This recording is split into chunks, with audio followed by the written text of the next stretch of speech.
Warning. Copyright disclaimer under Section 107 of the Copyright Act 1976, allowance is made for fair use, for purposes such as criticism, comment, news reporting, teaching, scholarship, and research. Fair use is a use permitted by copyright statute that might otherwise be infringing.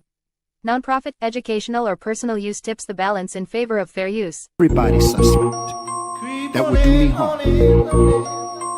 And don't ever forget Malcolm. Malcolm said that Republicans are brute wolves and Democrats are sly foxes. Preach. But don't ever forget they both belong to the dog. Amen.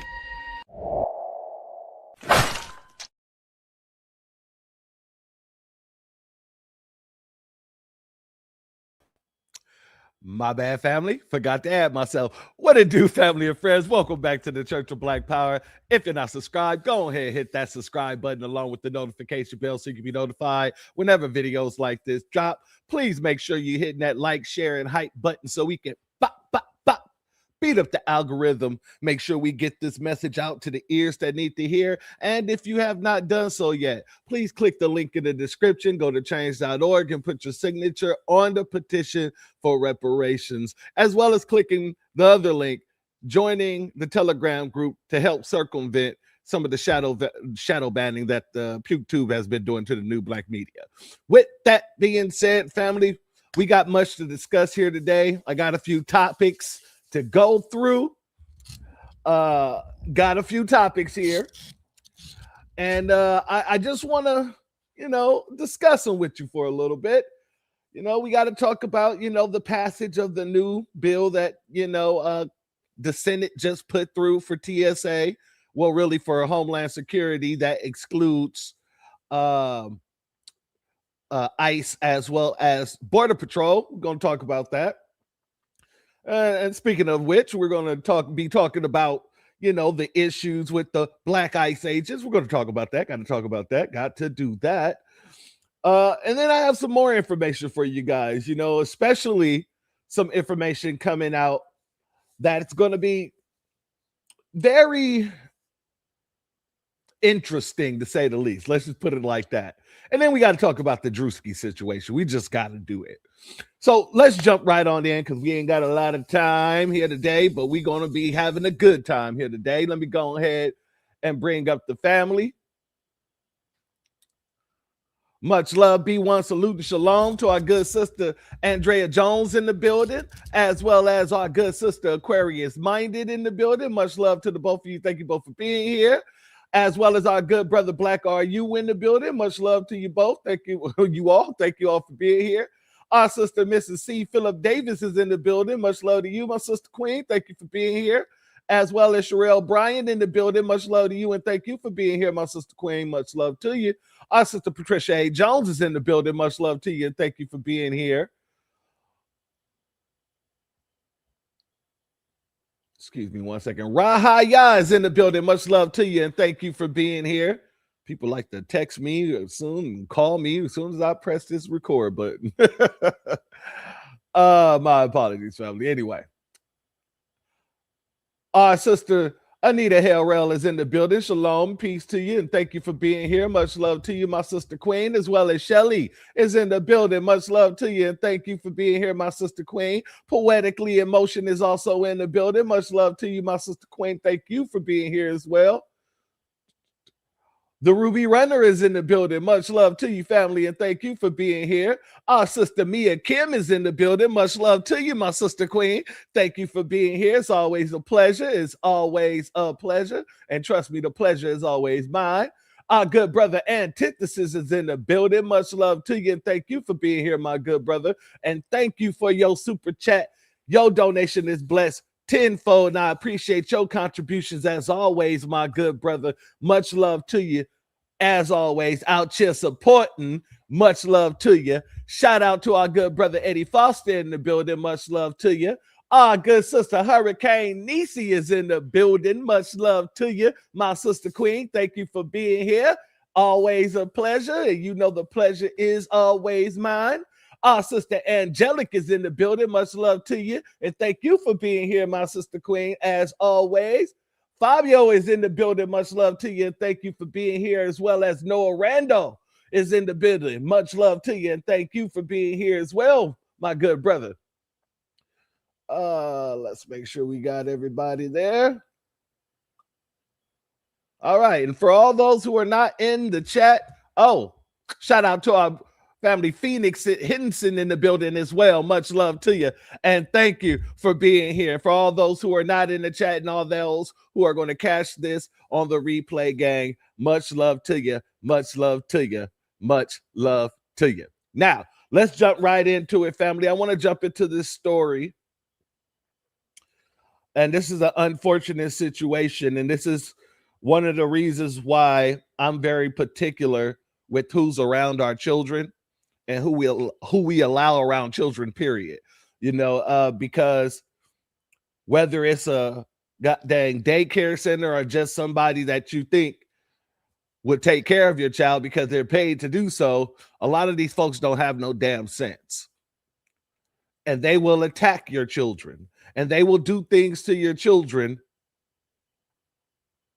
that warrants BULLET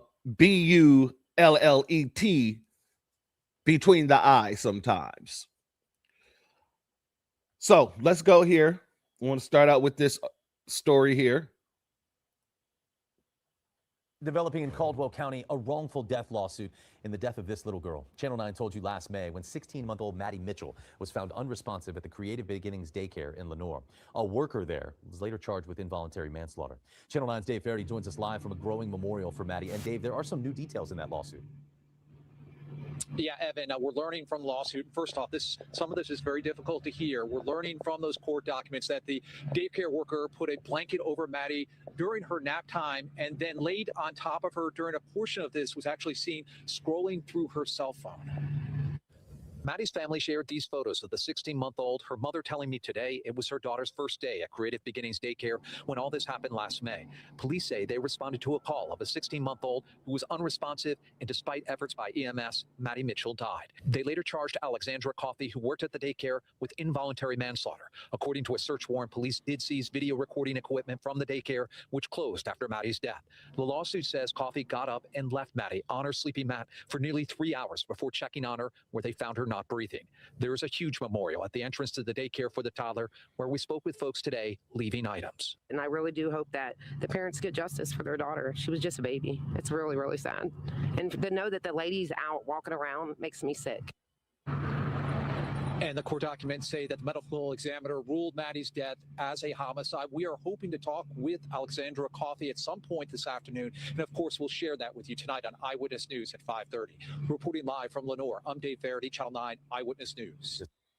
All right, family. So unfortunately, and I agree with Mrs. C. Phillips here, much love to you for this comment. Don't understand how folks depend on their open enemy to take care of their children. And that's one of the things that, Malcolm X spoke about a lot. You know what I'm saying? Not just, watching your children in that instance, but teaching your children or doing anything that has to do with your children, being a person or caregiver over your children at any point in time, and I understand, a lot of parents have to work. They have things to do.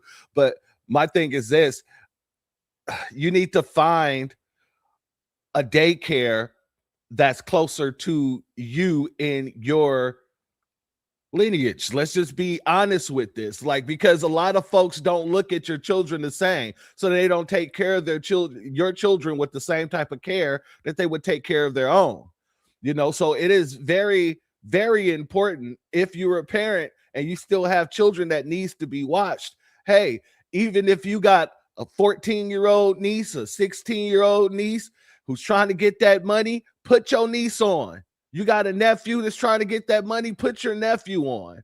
You dig what I'm saying? This is what we used to do back in the day for a reason, because our parents knew that not everybody can be trusted. Not everybody can be trusted. And I'm going to be honest with you, with this being a 16-month-old child, I can't tell you what I would do. I can't tell you what I would do, because it's unfathomable to me. I just couldn't. I wouldn't care about what the situation would be. I dropped my baby off and she was breathing, and I came back and she wasn't. There's going to be people that's meeting her where she is. And this ain't me advocating for violence. I'm just saying at the end of the day, some people just don't give a damn when it comes down to their children. And there are more than enough people out here to show that they do not give a damn about our children the way we give a damn about our children. So for all the parents that are out there who still have children who need to be cared for while you're at work, I suggest you start looking into other areas. Start looking for some foundational Black American daycare centers. If you can't find a full daycare center with foundational Black Americans, find a foundational Black American that you trust in your family. If you have any in your family that's old enough to get that money, let them get that money. If you ain't got nobody in your family, you look strategically, you look meticulously for a place where you feel when you walk in, that energy hits you. Where you know you'll feel it in your soul, in the depth of your spirit, that your child will be safe there. Now, that's the first story, and I'm sorry to start off with such a gloomy story, family, but it really hits me hard in my heart. It does. You know, children, and y'all all know, you know how we are about kids. You know what I mean? Kids are off limits when it comes to us. And we are some of the biggest protector of children to ever walk this planet. So just to hear that type of story is just horrible. And putting myself in her parents' position, I don't know what I would do. So my condolences to the parents. My prayers are with you. And, you know, I hope this woman get everything that should be coming to her, because there should be no way that she should be out walking these streets. There should be no way that this woman is still out walking these damn streets. Now, let me pull that down. Before we get into the next story, I got to do this. I got to do this because, you know, I was supposed to do it as soon as she jumped into the room. To my good sister, Miss Hurricane Niecy, I got to wish you a super heavenly happy birthday and many, many more. I hope your birthday is everything that you want times a million. And with that, I'm also going to give you a little Stevie Wonder. Let's go. Happy birthday to you. Happy birthday to you. Okay, I lost my voice. So you get the point, though, all right? But it's been a long day. I wasn't prepared to do the singing today. But happy birthday, my sister. Much love to you and many, many more. Maybe we can get somebody up here to do a little singing for Miss Niecy before the broadcast is over. Now, wait, what? Shout out to our sister Andrea Jones. It is also her born day. Much love to the both of you. My day one's in the building. Much love to you all. God dang it. Happy birthday. There's just a lot of love in this on this day, huh? Happy birthday to the both of you. I wish my voice wasn't as cracked as it is right now, but like I said, you have my sincerest gratitude for the both of you being in all of our lives, to be honest with you. So much love to you. Let me give a B1 salute to our good brother Reef in the building, as well as our sister Cooking with Miss D in the building, as well as our good brother Iron Will in the building, as well as our good brother Reparations Nation in the building, as well as our good brother Clyde in the building, the man sharing my grandpapa's name. Much love to you, much love to you. And shout out to 13 Mike Travels as well, family. Much love to each and every one of you, and thank you all for being here. Now, to the next story, shall we? To the next story. And since the next story, it's not really about her, but it got something to do with her, I'm going to play her drop. Brain fried, scrambled like eggs in a skillet. Ooh. Thoughts running loose. Ooh. Can't even pin it. Ooh. Opinion spilling. Nonsense offended. Logic took a vacation. She ain't in it. Ooh. Caught in the fog, lost in the static. Ideas chaotic, vibes erratic. Speeches, gymnastics, flips, acrobatic. Words land hard, awkward, and tragic. Ooh. Dumber than a box of Crockett's. Lost keys, no pockets. Talking loud, no logic. Every thought catastrophic. Dumber than a box of Crockett's. Every move out of pocket.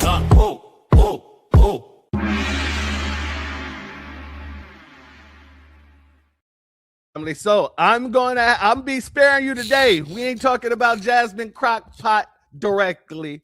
However, we got to talk about the situation that was happening with her main security detail. Apparently, the guy was a goddamn criminal the whole time, was lying about, being an officer. The man was lying about his name and identity, and he was working with different off-duty police officers and things like that, just to get them to work with his security detail. So there's a lot going on. And unfortunately, the man was unalived. Apparently, the police went after him, and he took him on a high-speed chase.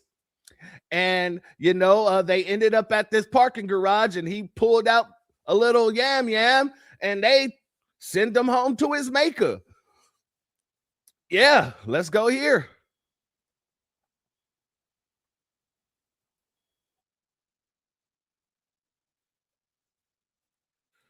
My fault, family. Here. Hey, stop the car! Stop the car! Move your car! Move your car! Stop! Stop! Dallas police released portions of dash cam footage and several angles of officers' body-worn cameras leading up to the shooting of 39-year-old Diamond Robinson. Looks like he's going through Maine. He's going through a red light. Do we have any coverts with him? In the video, officers are seen following Robinson through downtown Dallas for a car they said was flagged for stolen plates.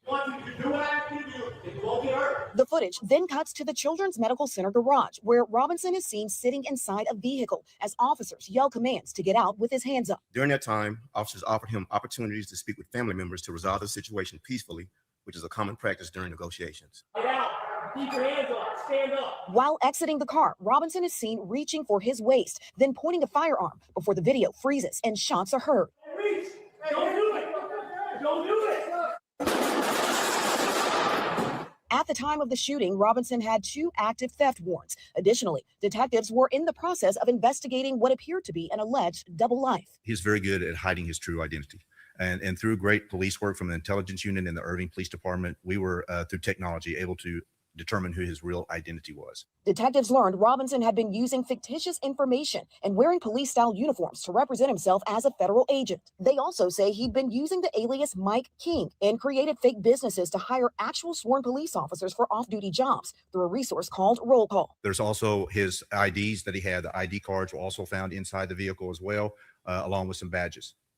We executed a search warrant on Mr. Robinson's apartment that afternoon and recovered additional badges and additional firearms. Sources told NBC5 Robinson worked as a security guard for Congresswoman Jasmine Crockett. That was later confirmed by Crockett herself in a lengthy statement that reads in part, Mike had been in and around our team for years. There was never any reason to suspect that he wasn't who he held himself out to be. What we are learning about his past doesn't fit the person we came to know as Mike King. According to finance documents with the Federal Elections Commission, there was a small payment of $340 to security services to a Mike King last year. As for the company Roll Call, a service police suspect Robinson used to hire off-duty officers, we're told the company is actively working to see if there was a void in its system. Roll Call released a statement as well that reads in part, the individual in question is not and has never been a Roll Call employee. Roll Call actively cooperated with the Dallas Police Department's investigation into the individual in question, and we will continue to work closely with them. Dallas police say Robinson had a professional working relationship with at least one sworn officer, and detectives are interviewing other potential witnesses who may have also had previous interactions. We thank you for watching, and remember, stay updated on breaking news and top stories on the NBC News app or watch live on our YouTube channel. So, family, and I see exactly what many of you were saying, the same thing that I was saying when I heard this situation. You mean to tell me Jasmine Crockpot didn't get a background check done on the dude? There was no reason to believe that he wasn't who he said he was. Yeah, if you got a background check and checked that social security number, it would have showed you he wasn't who he said he was. I am highly surprised that you allowed this to slip through the cracks, Jasmine. I'm just saying, how does this happen? How does something like that happen? Either it was deliberate or somebody was being very, very careless. A B1 salute to Ali Alex in the building. Much love to you. Thank you for being here, as well as our good brother Legit Hustle in the building. Much love to you. And thank you for being here as well. Yeah, I don't understand how that could even slip through the cracks. Damn, just IDs. Right? You're right, my brother Black, are you? IDs is one thing, but you know, Social Security is supposed to tell you whether or not that person is eligible to work in this country, one, whether he's in trouble, and even if he switched up his identification, let's say he had a fake ID that tied back to with the name and the Social Security, right? You're a federal officer. So you should be able to use a federal program to put a name to a face. All federal employees must have their fingerprints done. Let me say that again for the people who didn't know. All federal employees have to have their fingerprints done. Hell, you don't even have to be a federal employee. You could just be doing a federal background check. I remember when I was younger, my cousin asked me to babysit for her children at one point through the county, and the county would pay me. And this is one of the reasons why I said earlier, if you have any little cousins, any little family members that's old enough to watch your children, put them on, allow them to go ahead and make that money, because I was in that situation at one point in my life and I was able to do so. But before I was able to do so, before I was able to be put down as a babysitter and to be paid by the county and all this other stuff, I had to go and have my fingerprints done. I had to go down to the county. They had to scan all 5 fingers on my right hand, send them in, and I had to wait up to 14 days in order to see if anything would come back on them. So if that's the case for people who want to just work under federal aid funds and things like that, when you're a federal officer like Jasmine Crockett, you know, that's what a representative is, then you should be able to do an actual full-blown background check. It is that simple. So I don't understand how this came about whatsoever.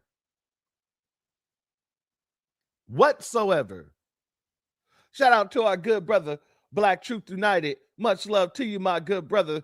Always much love. As well as shout out to the big black God in the building. Much love to you, my good brother.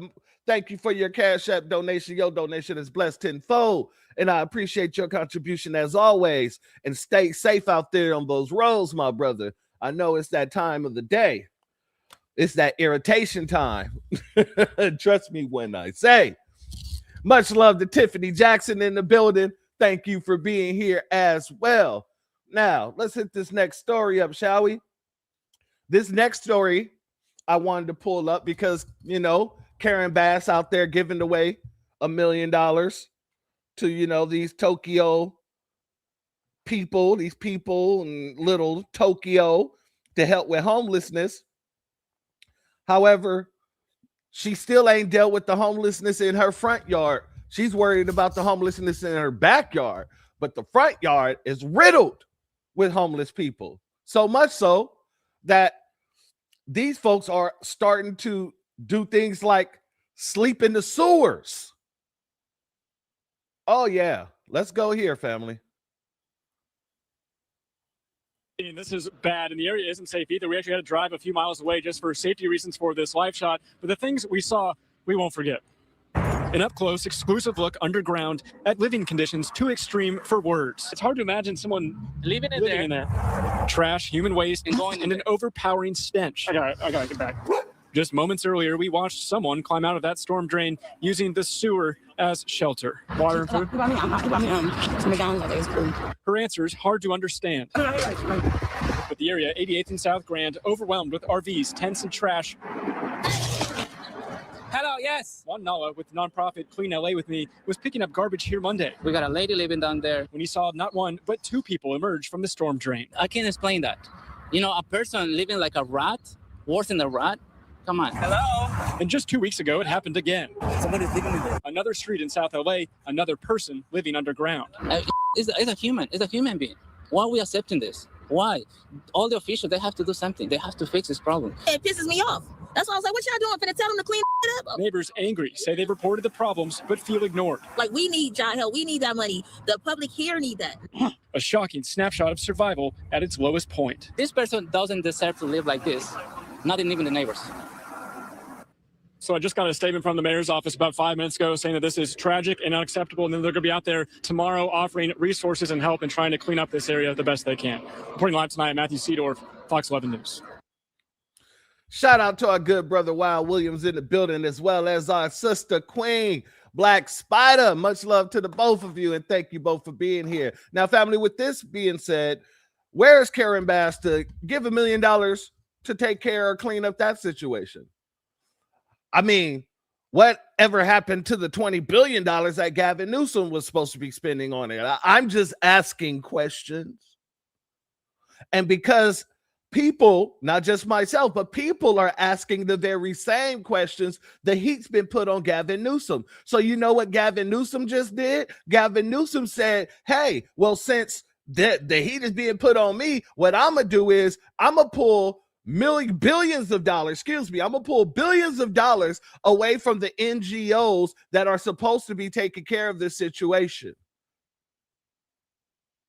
Apparently, it was only $1 billion though, even though there was $20 billion allocated for homelessness. He's removing the allocation of $1 billion across GMOs across the California state. And the NGOs, not the GMOs, the NGOs aren't too happy about it. Let's go here, family. I am not asking, I am begging Sacramento leadership, our leaders up here, to please continue funding this at least $1 billion. Anything less than $1 billion really does mean that we'll be closing shelters in our respective cities. I don't think any Californian wants that. Let's be clear. HAP works, and it has been working, and we can't turn our back on it now. And it keeps the doors open, the staffing, case management, supportive services. If we don't have these funds, we will have to make difficult choices. In a statement, a spokesperson for Newsom said the governor had what was described as a productive meeting with the mayors on Wednesday. But later in the day, at this unrelated press conference, the governor suggested he's not ready to meet the mayor's full funding request, citing frustration with some cities, including Los Angeles, for not implementing SB 79. That's the new state law requiring cities to allow mid-rise, high-density housing and apartment buildings near major transit stops. I cannot in good conscience provide any additional resources or argue for them with the legislature.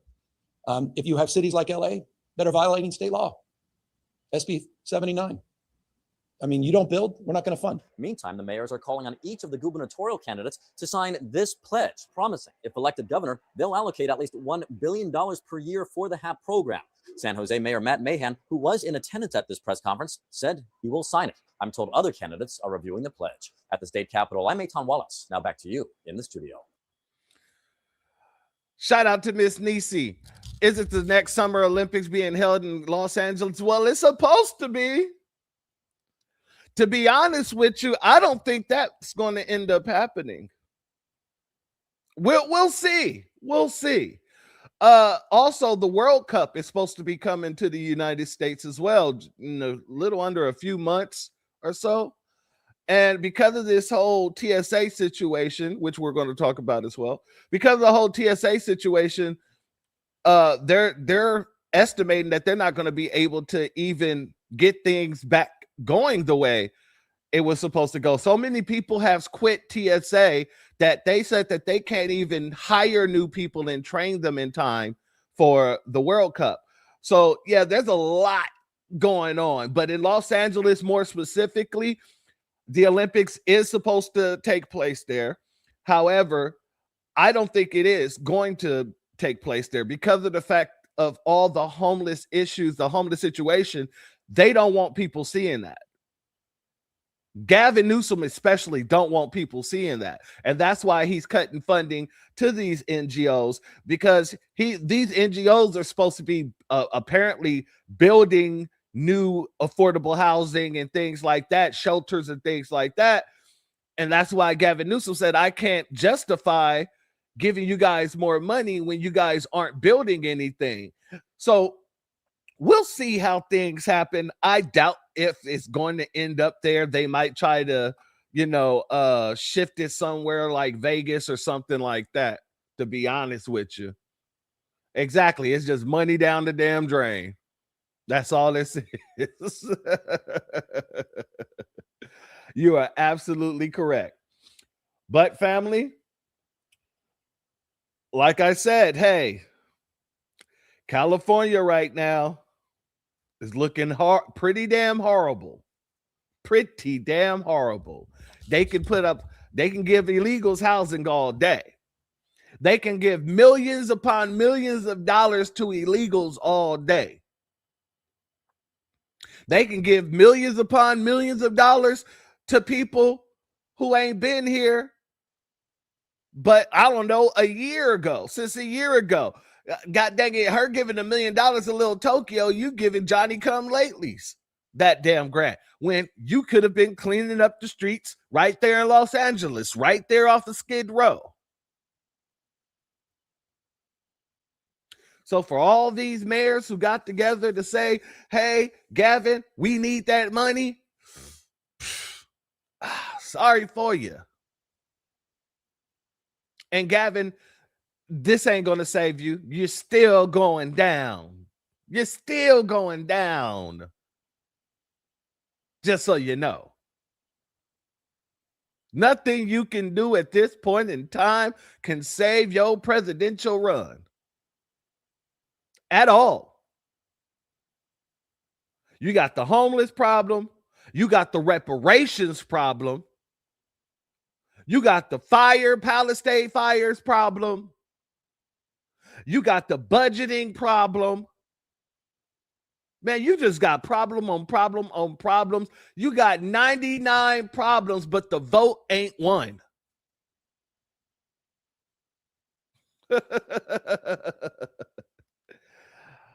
All right, family, let's also go here because out here in Texas, apparently a bunch of people who are being deemed Antifa has been arrested, and they're getting some football numbers on some things. And when Foundational Black Americans, when we tell you guys to sit your ass at home, stop going out there trying to get into these people's business, stop trying to participate in these ICE raids and things like that, we're saving you, whether you know it or not. We're saving you from having to deal with situations such as this. because all they got to do is see you out there. All they got to do is see you out there and see your black skin, and they're going to tie you into some stuff like this because that's what they want to do. So if you're still one of those people that want to put your fist up in the air and say, damn that, we got to go out and fight ICE, and just know, just because you see other people getting away with throwing bricks, just because you see other people getting away with kicking police cars and breaking their windshields and, doing all this nonsense, don't think that you'll be able to go and do the same type of thing that these people are going out there doing and go home. Because you're not. If this is happening to them, it would be happening to you 30 times over. And to be honest with you, depending on how black you are, it could be 50 times over. And when I mean how black you are, I'm talking about how you fit it up. So if you out there, suited and booted, and you got your little bow tie on, you might not get harmed up too much. But if you out there looking like a thug, if you out there with the do-rag or whatever the situation may have you, which is your total right, don't get me wrong, I'm not saying either one is better than the other. All I'm saying is, depending on how you dress, they might treat you even worse. Black men in the goddamn bow tie will still get treated bad. But if you ain't in a bow tie or something like that, they might just treat you worse. Call a spade a spade. Let's get into it. Terror cell, so to speak. This is from our friend Andy. No, you really should follow his no comment Substack. He covers these issues better than anyone else. All members of Texas Antifa cell convicted in first federal terrorism trial. The 9 defendants are accused in the July 4th ambush on a Texas ICE facility. And they were charged with providing support to terrorists and attempted murder of federal officers. So here's where it all shook out. So it was 2 full days of deliberation. The trial lasted 12 days. Jurors convicted the defendants of providing material support to terrorists, rioting, conspiracy to use and carry explosives, and using and carrying explosives. So those are some significant federal charges. Benjamin Song, who prosecutors described as the ringleader, wasn't charged with the explosives-related charges, but was convicted of the more serious attempted murder of a peace officer, as well as multiple counts related to discharging a firearm during a crime of violence. Daniel Rolando Sanchez Estrada, a Mexican national, was found guilty of conspiracy to conceal documents and corruptly concealing documents or records after the attack. His partner, Marciela Ruedo, was also found guilty of conspiracy to conceal documents after telling him to hide her far-left extremist texts. So these are about as serious as it gets when it comes to federal convictions. One little part in this, besides their conviction, that gave me joy is this paragraph from Andy. As the verdict was being read out, some of the Antifa supporters started wailing and crying, resulting in 2 of them being ejected from the courtroom. Defendants Zachary Evitz and Bradford Morris broke down in tears. Ringleader Benjamin Song continued smirking. But I mean, the fact that some of them were in there crying, that is the FO part of FA. And I think that this will have such a profound impact on these far left radical groups who, some of these people might serve life in a federal prison. And I've said before, the makeup of these Antifa extremists, you've got the couple people who are die hard. They will literally die for their cause. And then you have a bunch of loners, really, who are just looking to belong somewhere. And I think that explanation of what happened in the courtroom shows you who's who. The ringleader, he just sat there smirking. Those are the diehard. Those are the people who are willing to go to federal prison, willing to die for their cause. And then you have the 2 people bursting into tears, crying like, oh my gosh, those are the hangers-on. Those are the people who got caught up in something dangerous in their attempt to belong and are now going to spend some hard time in federal prison as a result. But there are still people out there who believe in one of the reasons I say that this will probably have a profound impact on this radical left-wing extremism is for so long they've been able to get away with it. Think of how many acts of rioting, of violence, far left people have carried out in the Seattle area over the last 10 years with nary a consequence. There were a few charges after the summer of 2020 related to people who lit cop cars on fire in downtown Seattle, but by and large, the violence was allowed to go unpunished. I mean, shout out to our brother Reparations Nation. He said they call everybody Antifa. You're absolutely correct. And that's why we're so adamant in the new black media about telling foundational black Americans to stay your ass out of it.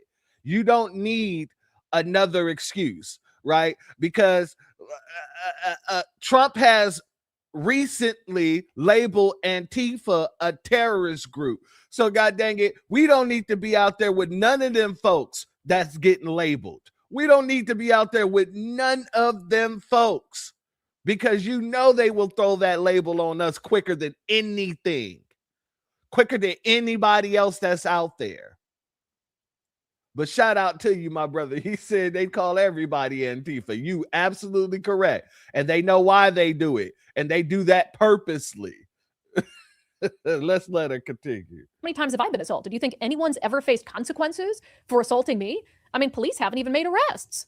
Like, I identified a suspect in my Tukwila assault outside the ICE facility like 6 months ago, and I've never heard back. And I know I positively ID'd them. So these people have gotten away with so much.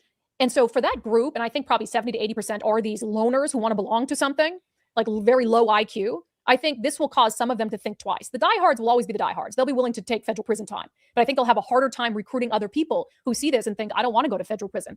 This was scary, though. Andy published this X account called FPW Protect Trans Kids. The only appropriate response for the Prairie Land defendants is retaliation. Don't let the fascist state go unpunished. So we'll see if Antifa terror cells want to carry out any sort of attacks in retribution to what happened in Texas. FBI Director Kash Patel, Attorney General Pam Bondi responding. Kash Patel says this FBI and our partners at the Justice Department will continue tracking down criminal actors with Antifa and dismantling their operations and funding networks. Pam Bondi says today the Justice Department secured convictions on terrorism charges for 9 members of Antifa who attacked an ICE facility in Texas. Antifa is a domestic terror organization. The left has let them flourish. Under POTUS, we are putting them in jail. And of course, shout out to our good brother Iron Will. He says, you know, she has Crisis King or follower of Christ or some BS while being racist as hell. He said in her bio, that is. My brother, I not only do I feel like you correct, but damn her bio, my brother. I believe she got a tattoo right over her butt crack. That is her lower back tattoo. Crisis King.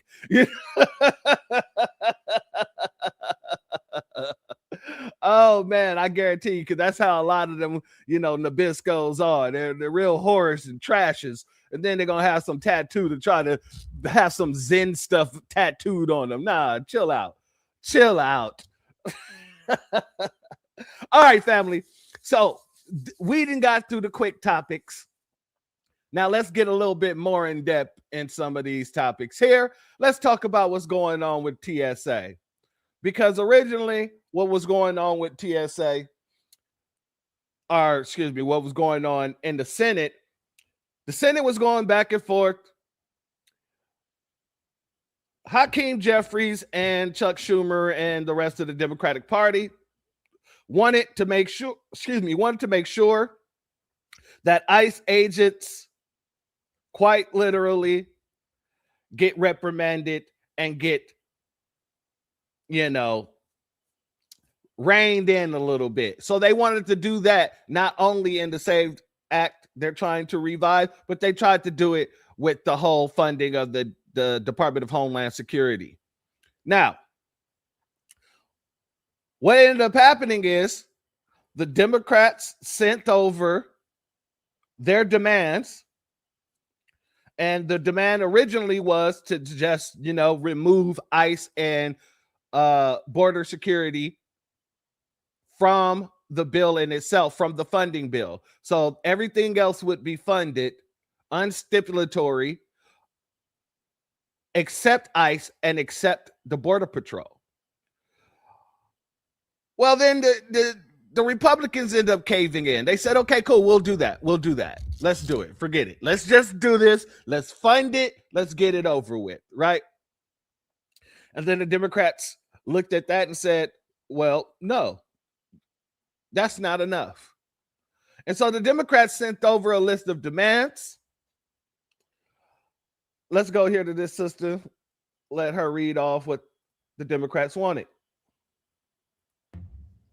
Democrats have now voted 13 times to keep the government closed down. Here is a list of their demands, or at least a partial list of their demands. Let me get my glasses.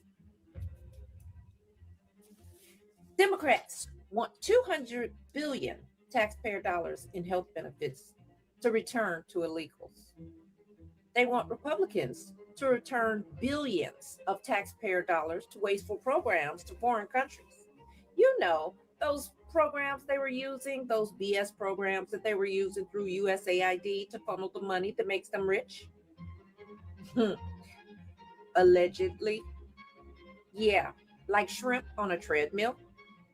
They want $500 million to go back to the left-leaning news organization that was found wasteful and taken away. Shout out to our sister Aquarius Mighty. Yes, they are funded. They're actually fully funded at this point in time, about $70 billion or something like that. However, I believe that this funding is going to be until the end the next fiscal.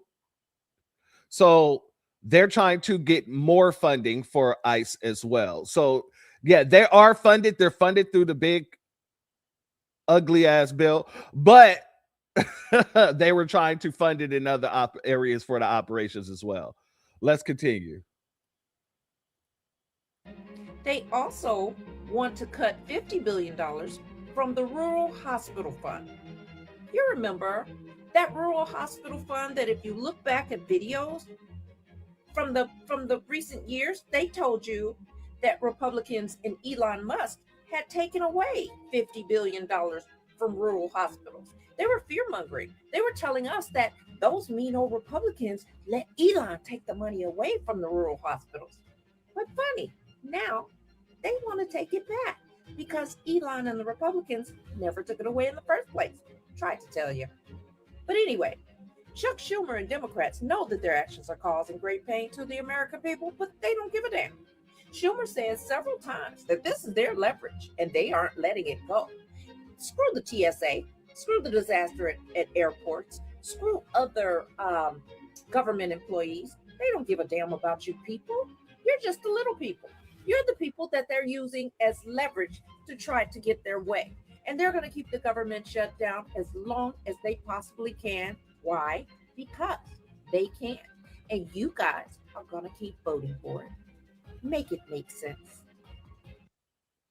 Now, family, with all those things that the Democrats wanted, as y'all heard, they want to once again give health care to the illegals. They want to once again, they actually want to actually cover their tracks and take away the $50 billion that they said that was, they lied and said was already taken away from the hospitals. They also want millions of dollars to go back into African countries that was, like they were doing with USAID. So they did not come to a conclusion. They did not come to a decision at that point in time. And so Republican Senator Rick Scott came out and said, hey, I'm going to be introducing a bill that says if the Senate shuts down, if the government is shut down due to the Senate not being able to work out a deal or whatever the situation may have you, then no senators will get paid, just like TSA don't get paid, just like the Department of Homeland Security don't get paid, just like FBI or anybody else. If they don't get paid, we don't get paid. And honestly, I believe that that's something that should be done across the board in Congress, period, point and blank, just to keep it 100 with you. If y'all want to be these type of people, you want to shut down the government as a bargaining chip for your party, then guess what? Nobody will get paid for it. And you're still obligated to come and go to work. That's how it should be. Shout out to our sister Rosemary Gibbard in the building. Much love to you, my sister Queen, and thank you for being here, as well as our sister Mrs. L in the building. Much love to you, my sister Queen. Thank you for being here. Family, let's go here. House members and senators make $174,000 a year. The average TSA agent makes $50,000 a year. Now, I've got one of my Democrat colleagues in the Senate said, oh, I can't go without pay. I've got a mortgage. He's making $174,000 a year. You know what the average net worth of a Democrat senator is? $3 million. So people in the Senate want to make sure they get paid, but they're okay with TSA agents not getting paid.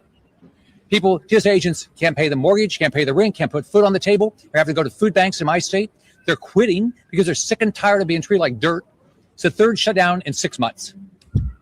Then on top of that, look at the public. Why are they doing this to the public? These waits where people go to the airport at 3 o'clock in the morning and miss a flight. So this is all for a message. You know, one of my Democrat colleagues in the Senate said, "No, we want it now. We want it now." Now, first off, they didn't even meet with us. This happened January 30th until last Thursday, March 18th, right? And they wouldn't meet Friday, and they wouldn't meet Saturday, and they wouldn't meet Sunday. Finally, yesterday they would meet. But they said, "Oh, what? We got to hold out on ICE because maybe we can do amnesty then." So they don't want to take care of the men and women in this country that are worried about illegal aliens committing crimes. Just think, we just lost a college student in Chicago. What do these people say to people like Rachel Moran? Or what do they say to Lincoln Riley? Or this young lady Sheridan? What do they say to their families? So now what they do is they say, "Oh, no, we'll do it, but we're not going to fund ICE." That's crazy. Now they say, "Oh, now some people say, well, ICE might be paid through the big beautiful bill." I hope it is. If everybody's so comfortable, then let's put it in whatever we do. And on top of that, we need to pass the Save America Act. We're not doing that. So what these Democrats are doing is unfair to our agents. Anybody that's not getting paid, they want to get paid. I've got a bill. No budget, no pay. You don't want to pay other people? You shouldn't get paid a dime. And if we're going to do something, we have got to make sure that ICE is paid. There cannot be any question but that ICE is paid. Some people talk about reconciliation. It's very hard to pass a reconciliation. I think it's a pipe dream. Could happen. I think it's very difficult. So I want to thank the Republican Study Group for putting this together. I wish I could say we got a vote going on in the Senate. Thank you, Senator, and thank you all for being here. It's really clear what the Democrats are doing right now because they're doing two things at the same time. On the one hand, they've defunded the Department of Homeland Security for the stated purpose of stopping the president from carrying out the immigration agenda that he was elected to do, which is to deport illegal aliens. At the same time, they're fighting against the Save America Act because they want those very same illegal aliens to be voting in American elections. I don't know what other logical conclusion we can draw from the past couple months of Democrat idiocy other than that they want to systematically weaponize mass migration to flood our communities with illegal aliens in order to rig American elections in their favor and against Republicans. So much of Democrat policy is, in fact, based on flooding American communities with hostile foreigners, putting their interests above the interests of the American people, and weaponizing them politically for electoral gain. It's absolutely grotesque, and yet we deal with it every single day. What we are not going to do as Republicans is we're not going to allow Democrats to defund ICE. We're going to make sure that our ICE agents and immigration enforcement is funded properly the way it should be so that we can continue deporting illegal aliens no matter what Democrats think about it. There's a few more steps that we have in front of us to get a deal done. We're going to get it done, whether Democrats like it or not. And we're going to keep fighting because we're not going to allow Democrats to hold this country hostage for the sake of their own perverse political ambition. All right. So that was that. And they was not bull stuffing because Senator Kennedy, John Kennedy, went out on that floor and he tried to bring the bill. He put the bill on the floor. And do you know, one of those Democrats objected to the bill and then sprinted out of the hall and didn't come back. I mean, like, objected to the bill and ran out the hall. Let's go here, family. This is wild. I've never in all my 39 years seen nothing like this happen in the halls ever. But go. The resolution be agreed to, and the motion to reconsider be considered made and laid upon the table. Is there an objection? The objection is heard.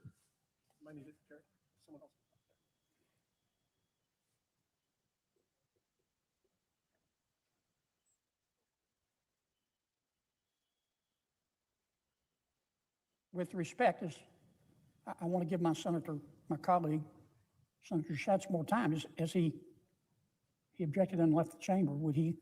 Is he coming back? What? Wait, just one second. I mean, is he? Quick question. Is he ill? What should I do, Mr. President? Should I give him more time or? Mr. President, point of order. Is it appropriate for someone not to be recognized to just say I object and run out? The senator's not been recognized. The senator had the floor, the senator from Louisiana, who's made a proposal, and then I heard some noise in the background, and that was it. But I never heard a senator being recognized. So it sounds to me that no one has been recognized to object. Could we get a ruling, Mr. President? I don't want to be unfair to anybody.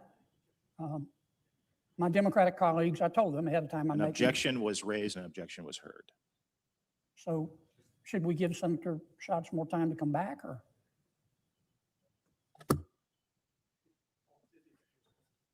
Should we give him more time to come back and explain?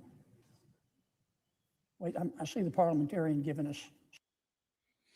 Now, family, I want y'all to know what just happened there. And they end up getting into an argument over it, but I couldn't find the full clip.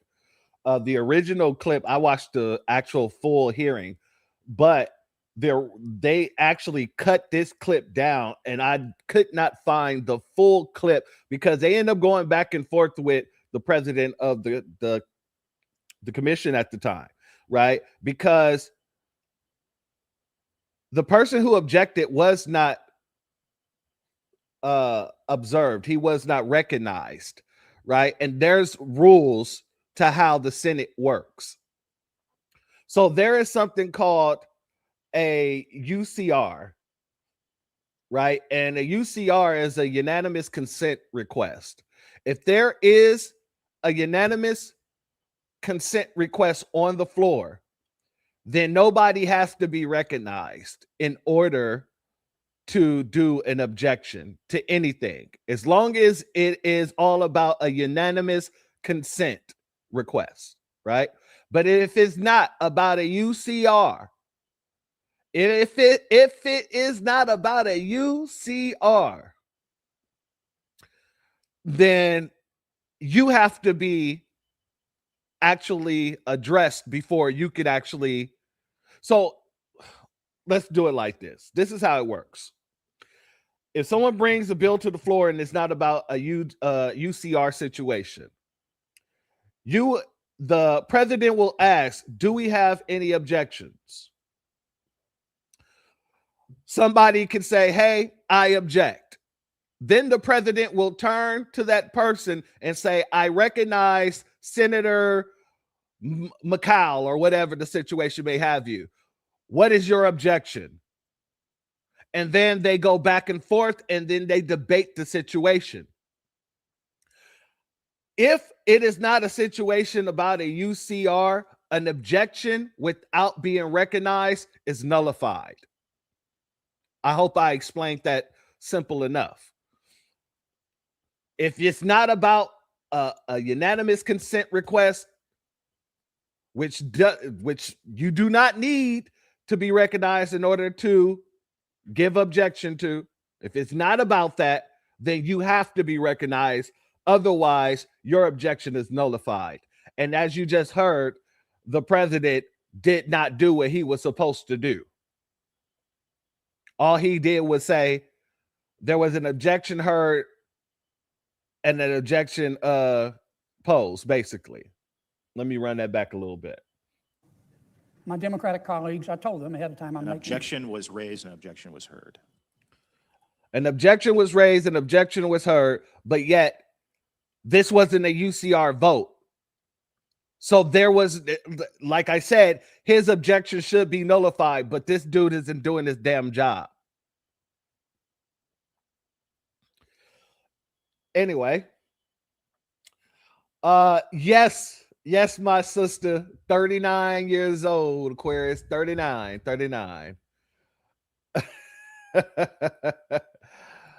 I can't call him Mitch McConnell Jr. You know why I can't call Kennedy Mitch McConnell Jr.? Because Mitch McConnell, he's not funny. Like, I might not like some of the things that Kennedy talks about and the things that he says and a lot of his rhetoric. I'm going to be honest with you, but the man is funny. He is comedic gold, to be honest with you. Like, I didn't heard a lot. This man didn't have me crying at times. So I couldn't give him Mitch McConnell Jr. You dig me? Because Mitch McConnell isn't funny. He's just an old turd that damn near fall asleep in the middle of a sentence. You dig what I'm saying? And I think that I don't know, maybe it's because of the fact he's from Louisiana. I find him to be so damn funny. You know what I mean? Because, you know, people from Louisiana tend to have some goddamn jokes. They got skills when it comes to comedy. And really, it's just the Louisiana accent at times as well, the way they be saying things that make stuff funny. So maybe it's just me. I'm just a few years older than your kids. Hey, you know, don't tell nobody, man. Your son, let me, you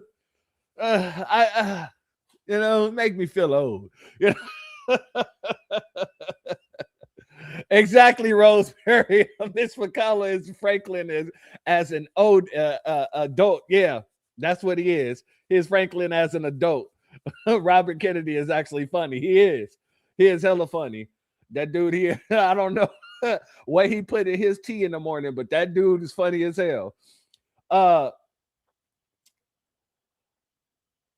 Let's go here, because afterwards, you know what they ended up trying to do, because, you know, the Republicans was calling them out for where they're sitting on it. And no, that's not the one I want to go. Let's go here. They tried to switch it up on the Republicans and say, hey, this isn't our lockdown. This isn't our shutdown at all. This is a Republican shutdown, just so you know. Just so you know. Let's go here. And we're not going to play it all. I just want you to hear them having their little back and forth. Get your popcorn. Wow. This hearing has been amazing.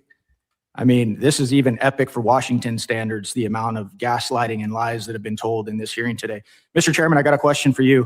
Mr. Chairman, real quick, got a question for you. Yes, sir. I got to ask you this because I'm all the way down the bench from you, and I know my hearing's not so good, but I believe at the beginning of this hearing, the ranking member, Mr. Benny Thompson, said that this is a Republican shutdown. Did he say that, sir? So this is a Republican shutdown, but as per usual, they take no responsibility. He did say that. And it's just interesting to me because on January 22nd of this year, all Republicans on this committee voted to fund the Department of Homeland Security. Mr. Chairman, are you aware of any Democrat on this committee that voted to fund the Department of Homeland Security on January 22nd? I'm not. Not me neither. Then again, on March 5th, Mr. Chairman, of 2026, we again voted to fund the Department of Homeland Security. Are you aware of that, Mr. Chairman? Yes. Are you aware of any Democrat that's sitting on this dais today that voted to fund the Department of Homeland Security? I'm not. Yet we continue to hear that this is a government, shutdown by the Republicans. I also want to ask the witnesses here today. Did you guys hear the ranking member say that? Ms. McNeil, did you hear? Yes or no? I believe so. Yeah, you did. Because that's what he said. And this is what happened. He said, yeah, you did. Those are the Democratic witnesses, just so y'all know. And the way he said, did you hear that? Yeah, I believe so. Yeah, you did. Because that's what was said. Anyway, family. So Trump caught wind of this, and he did something that a lot of people didn't understand. I knew exactly what he was going to do. But it was things like this that made him do it. Let's go here, where the speaker, Mike Johnson, was talking some mess about the situation. And then Trump said, you know what? Let me go ahead and step on in. So let's go here. Here's what speaker had to say. This is fast. Has the president endorsed this plan? Has the president endorsed this plan, Mr. Speaker? Has the president? I spoke to the president a few moments ago. He understands exactly what we're doing and why, and he supports it. Yes. Thank you. Democrats come to this podium and blame the other side. People have been standing in lines 3, 4, 5 hours at a time. There are TSA workers that are selling their plasma. Yep. At what point is a leader on either side going to stand up and say, we have a path forward that everyone will agree to? Shout out to Tiffany Jackson. She said, no worries, church. Just hang with older people. People way older than you. That way you feel young, but like a young buck. Look, all I do, I don't kick it with people really my age. My brothers are probably the only people that I really kick it with my age. But for the most part, I don't really deal with a lot of people who are my age or younger because I don't like a lot of stupidity. right? And ignorance is a pet peeve to me, right? It's one of my major pet peeves. And so I'm definitely 100% of the time, if I can be, mostly maybe about 80 to 90% of my time that I'm kicking it with anybody is going to be with someone who's older than me. I've been like this as a kid, though. I've never really kicked it with anybody my age. I learned how to play dominoes from my dad, but I used to actually I learned strategy from a guy I used to know who lived up the street from me. He was an OG by the name of Smitty. And Smitty, he was like maybe about 68, 69, something like that. I used to walk to the store every day, and Smitty would have his garage door open. And inside of his garage, he had a domino table. So all the OGs from around the neighborhood would go to Smitty's house to play dominoes. And that's where basically it was like our tournament area. So that's where I would spend most of my time growing up, playing dominoes with Smitty. You dig what I'm saying? So, yes, Smitty. Shout out to M. Flournoy in the building. Much love to you, my sister Queen. Thank you for being here. Yes, he was an OG in the hood. Like, and he wasn't a gangbanging OG. He was just somebody that everybody in the hood knew. All the youngsters knew him as OG. All the other OGs rocked with him. So he was just a beloved person in the neighborhood. You dig what I'm saying? And he lived like right around the corner from the store. So like if you're going to the store as a kid, 9 times out of 10, Smitty be sitting out there. Hey, what's up with you, young buck? You good? Where you on your way to? Oh, we just going to the store. Oh yeah, here. I've been saving my dimes. Y'all take these dimes and y'all go buy something with them. Like, Smitty was a good man, man. Much love to him. He was one of those type of people.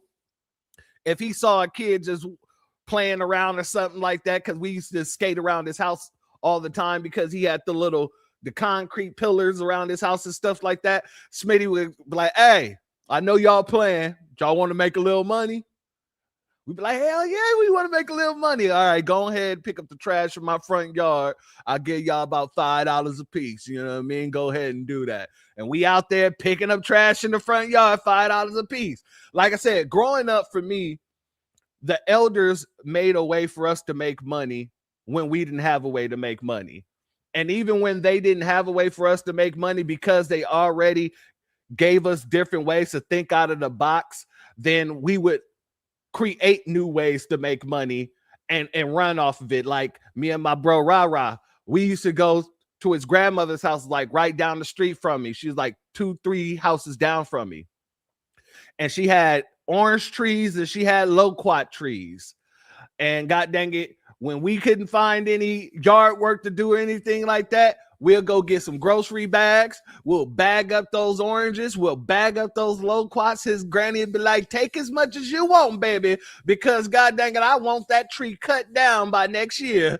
And she never cut it down because she see every year, here we come, just getting all the oranges, getting all the loquats, hitting the corner, selling the bags for $5 a piece. So for me, the elders have done me quite well when it comes to teaching me the spirit of entrepreneurship. And my mom saw that, and then she started taking me to like young entrepreneur conferences and things like that. So yes, shout out to Smitty. I know I digress. I went on a little, had a little flashback, but this is what I was talking about earlier in the broadcast when I was speaking about if you got young cousins and they're old enough to watch your children, put them on the game, tap them in, let them make that money, because what that does for them, that's going to help them not only grow in a financial maturity, but in maturity overall. And a shout out to all the elders who had a hand in me learning that. By the time I was freaking 18, I was more mature than any 18-year-old around me. Now I still did some F stuff from time to time, but because I had such great foundation, I had such great community, I didn't have to worry about anything because it was just, it was in me. They made sure it was in me and not on me. You dig what I'm saying? So shout out to all the elders out there that do their job as elders. You dig me? But let's get back over here. So let's get back to what Speaker Speaker, not Brandon Johnson, Speaker Mike Johnson had to say. This vote today will extend the shutdown under any circumstances. No, it won't. No, it won't. And it was If it, unanimous vote by thank you. Let me answer the Republicans. question. I'm glad you brought it up. The House Republicans have now voted that today will be the 4th time to fund the Homeland Security. This is not party blame game. This is a record. You can hold up the record. Look at the Democrats. They're voting over and over. Yesterday afternoon, we gave them a chance to fund Homeland Security. You know how many House Democrats voted yes? 4 of them. They want to use people as pawns. People are not pawns. These are workers who are sacrificially serving the country, many of them without pay, to make sure that you and your families are safe. And we're done with it. This is not a political blame game. This is one party doing the job and getting the government funded, and another that's using people as pawns. We're not going to do that. Listen, we're going to send it over there, and you can see what they do. If this is not UC and they don't do it, the president has shown leadership. He's going to fund TSA agents. We'll get that covered. But we have the rest of the country to take care of. We're not asking them to do anything heroic. These aren't partisan games. We're not adding bells and whistles to this. It is a clean continuation of funding to make sure that the most basic responsibility of government is fulfilled. And we'll see how that goes in city council. Shout out to our good brother Iron Will. Shout out to all the black elders. We all grew up with a Smitty. Our Smitties. Hey, that ain't no lie though. A lot of us, we know a Smitty. Everybody got a Smitty. That word sounds like a mashup of all the small TTs. Shout out to our good brother Iron Will. Man, you ain't lying. Shout out to Heroes for Hire in the building. Much love to you. Now, after Trump heard all that and all the nonsense that was going on, and Trump saw that them folks were trying to make this the Republican shutdown, Trump said, nah, I'm not going to let you put this on me. You ain't going to put this on me, because if you say this is a Republican shutdown, as soon as people hear Republican, they hear MAGA. As soon as they hear MAGA, they see me. So I'm going to do something that I have the power to do. So Trump announces that he's going to sign an order forcing the secretary to pay ICE and TSA, well, not ICE, could be pay TSA their checks. And a lot of people was asking, well, I don't know how he'll be able to do it. You know, you typically have to go through DHS, and that's the issue we're having here. And I was saying to myself, all he got to do is reallocate some funds. Done data. Well, come to find out, that's exactly what he did. He reallocated funds from the big ugly bill to give to the TSA to pay their paychecks. Let's go here.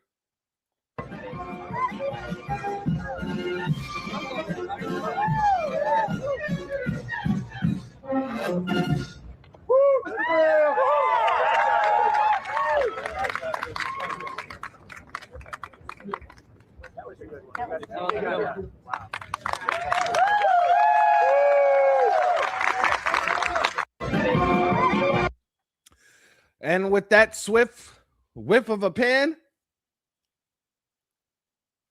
a situation happened on the floor, because, you know, the Democrats started thinking strategically for once. They said, well, if Trump signs this and reallocates the funds to TSA, then we don't have any leverage. And we can't say that all this was for anything. And then they also thought about it like this, and then Trump will get all the glory. So guess what they did? They came to a goddamn agreement in the middle of the night, 3 a.m. in the morning. They came to a damn agreement. Shout out to our good brother Och in the building. Let's go here, family. President. I recognize the majority leader. Thank you, Mr. President. Mr. President, President Trump recently announced that he has found a way to provide relief for tens of thousands of TSA officers currently working without pay. And thanks to his actions, the money to pay them will start flowing immediately. I'm grateful, and I suspect that every American traveler will be grateful, that the president has found a way to address the terrible situation at U.S. airports and finally give TSA officers the pay that they're owed. But Mr. President, President Trump should never have had to step in to rescue TSA workers and U.S. air travel. We are here because thanks to Democrats' determined refusal to reach an agreement, there will be no Homeland Security funding bill this year. Instead, just a few minutes ago, Republicans funded the Department of Homeland Security piecemeal. It's not the way to fund the department, Mr. President. But we are out of time for the critical responsibilities and tens of thousands of workers currently going without pay. And since Democrats have made fiscal year 2026 the year they choose to repudiate one of their most basic responsibilities as members of Congress, to fund the government, this is what we have been reduced to. 84 days, Mr. President. 84 days. Nearly half of this fiscal year so far, the government's been shut down in whole or in part by Senate Democrats. And for what, Mr. President? For what? In October, Democrats shut down the entire federal government for a record-breaking 43 days because they couldn't bring themselves to accept a clean, nonpartisan funding extension. The Department of Homeland Security has been shut down now for an additional 41 days since mid-February because Democrats couldn't take yes for an answer. They wanted reforms to immigrations and custom enforcement, and Republicans offered to give that to them. The White House made offer after offer, putting forward a robust list of additional reforms. The Democrats just kept moving the goalposts. And today, they just walked away. And so here we are. Democrats are rejecting funding for deporting criminal illegal aliens, criminals guilty of assault, murders, sexual predators. They're rejecting funding for border security, drug interdiction. They're denying us the ability to fund the DS arm that investigates transnational criminal organizations, narcotics smuggling, and human traffickers.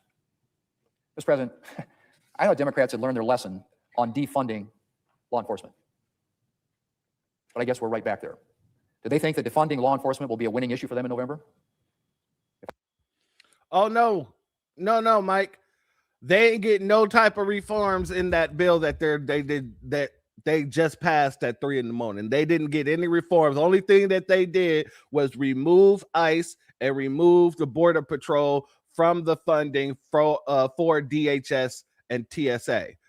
So at the end of the day, it was all for nothing. Because like we said, ICE is already got dang funded. And if they want to fund them more, they can go through reconciliation. It might take a little time. It might be a little tough, but they can definitely get it done there. So yeah, all this was really for nothing.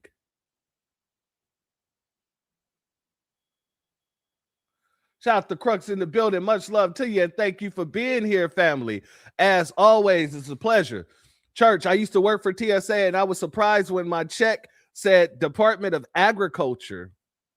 I was told, yes, that's who the money for DHS comes from. Absolutely, yeah. It comes directly from the Department of Agriculture. And that happened after 9/11. When they created the Department of Homeland Security, that's when that happened. But the case here, people were saying they should just privatize the goddamn airports. Privatize TSA. Exactly, my brother. Political theater. Shout out to FBA chosen by God in the building. Much love to you, my sister Queen, and thank you for being here. Let's continue. If I were Democrats, I might think twice before I assumed that. Mr. President, we could be standing here right now passing a funding bill with a list of reforms if Democrats had made the smallest effort to actually reach an agreement. But they didn't. Because it's now clear to everyone, Democrats didn't actually want a solution. They wanted an issue. Politics over policy. Self-interest over reform. Pandering to their base over actually solving a problem. It's an appalling commentary on the state of the Democrat Party. Well, Mr. President, Democrats got their issue, I guess. And in the process, they are irreparably damaging the appropriations process and this institution. I hope they're satisfied. Mr. President, I yield the floor. So, family, after which, like I said, after the bill was passed, a lot of people wasn't happy, namely the Republicans in the House. They wasn't happy with the senators that are the Republican senators who allowed the deal to be made. And they said, hey, Trump is already going to be funding TSA. So let me just go ahead and send this bill back over to you guys and request that you put the TSA and Border Patrol and ICE back into the funding packet. Y'all get it together over there because we're not going to pass it over here. Let's go here, family.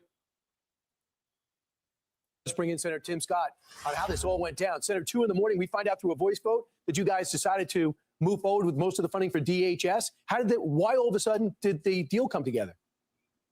Brian, that's a perfect question. President Trump leads again. Without President Trump saying, I'm going it alone, I'm going to take care of America without the help of a single Democrat. They got scared. They were shaking in their boots. They responded by saying, we want credit too. They don't deserve 1 ounce of credit. President Trump deciding to fund TSA by himself brought them to the table. Without that one thing, Brian, we would not have passed the legislation last night. So the deal is they don't fund ICE, they don't fund Border Patrol, but they decide to fund everything else and get no concessions like masks or any type of legislative warrants.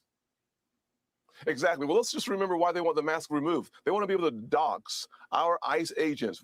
They're at work. Their families are vulnerable at home. They want to be able to have their radical left base attacking the homes of ICE agents by being able to identify who they are. They do not care about protecting America or even the Americans who put on uniforms to go to work to keep them safe. They would rather make this an issue, and we should make it an issue in November. America first means voting for Republicans. If you want illegal immigrants, open borders, you vote for Democrats. They have put their cards on the table. Believe them.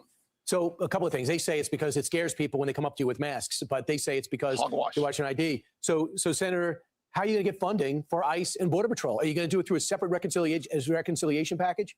And what does it mean for the Save America Act? Brian. Well, Brian, good news. We're going to use a budget tool that you just described to fund CBP and ICE. I hope we do it for 10 years. We know that the Democrats will never vote again under President Donald J. Trump to fund national security in CBP and ICE. So we need to fund it for the rest of the time he's in office. And we should make sure that any part of the Save America Act that we can get into this budget tool, we should put it in there. Why? Because 80+% of Americans think having an ID to vote, common sense. Americans voting in American elections, yeah, duh. Democrats, they don't believe that. They want to make sure that they empower the illegal immigrants in elections and through our borders. It's Biden 2.0. So, Senator, you're in charge and raising a ton of money for the Senate, for the Republican side, but nobody has to remind you that the momentum has not been your way in these off-year elections, including what just happened in Florida, in Palm Beach. You went just to a Democrat. How do you reverse that trend? Yes. That was the Democrat won by a sliver. It was a very close race the last time as well, by the way, and it was very close this time. The good news is we outraised the Democrat organization last month by more than $1 million. Thank God for Republicans who engage in the race. Our voter enthusiasm always rises through the summer and it peaks in the fall. So we are very excited about where we are right now. There's no doubt we've got work to do, but every single person in this country should pay attention to the choice. America first means voting for Republicans. And if you want illegal immigrants to be in our country, if you want another 12 million coming through our southern border, gotcha. I think you should. .com, you can chip in. All right. So as you heard Tim Scott talking about, this man is out there, saying, yeah, we could get this done through reconciliation. Like I said, family, it can be done. It's a little tougher, but it definitely can be done. But I'm going to tell you in the actual way, not in a bootlick way, because, Tim, he's just out there trying to give, so much credit to Trump. You know what he's doing, bucking his teeth like a mug.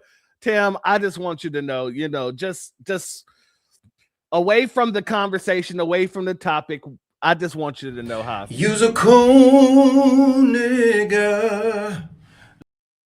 Our brother 13 Mike Travels says, I can tell you, I wouldn't want him on my team for a kickball as a kid.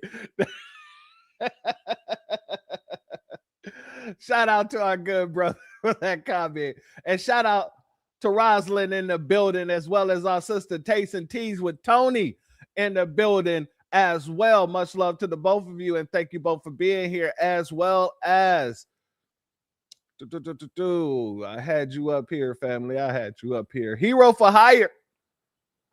Much love to you, and thank you for being here, as well as Loon Chais, much love to you, and thank you for being here as well. Now, I want to get over here to Speaker Johnson, because like I said, he's about to let folk know that, hey, yeah, we're going to throw this right on back over to the Senate. This gambit that was done last night is a joke. I'm quite convinced that it can't be that every Senate Republican read the language of this bill. And I'm going to just read you one excerpt of it because it's pretty alarming and it says everything that you need to know in section 4. This is on page 2 of the bill. This is an actual copy of the bill, that excerpt. It says, quote, the contents printed under the headings of this bill, U.S. Immigration and Customs Enforcement and Border Security Operations, under the heading of U.S. Customs and Border Patrol and Protection, shall have no force or effect for purposes of this act, and amounts specified in the final bill under the subheading Border Security Operations and under the heading U.S. Customs and Border Protection and under the headings of U.S. Immigration and Customs Enforcement and the Department of Homeland Security shall be 0. We're not doing that. And it is unconscionable to me that the Democrats would force some sort of negotiation at 3 o'clock in the morning and try to hoist this upon the American people and then get on their jets and go home for their holiday and pretend and think that we're going to go along with that. As you shouldn't. I mean, 3 o'clock in the morning, you know, that all the sneaky ass deals happen when nobody's in the office. So 3 o'clock in the morning, the witching hour, as one of our brothers has admitted, has brought to the table, you know, the witching hour. Yeah, that seems like there's going to be some bull stuff going on. That's actually how the Federal Reserve Act was actually passed into office, was while everybody was away on Christmas break during the midnight hour. So yeah, that happened there. And I don't need to play all the other Republicans that was going off because, you know, we have a lot of other situations at hand, but I'll go to this one here and we'll play a bit of him. Well, good morning. We can't believe that the Senate abdicated its responsibility this morning of not funding the child. Oh, this is Representative Burleson, if I'm correct. I think it's Burleson. Yeah, this is Eric Burleson. That's right. Representative Eric Burleson. And like I said, they're talking about kicking this right on back to the Senate.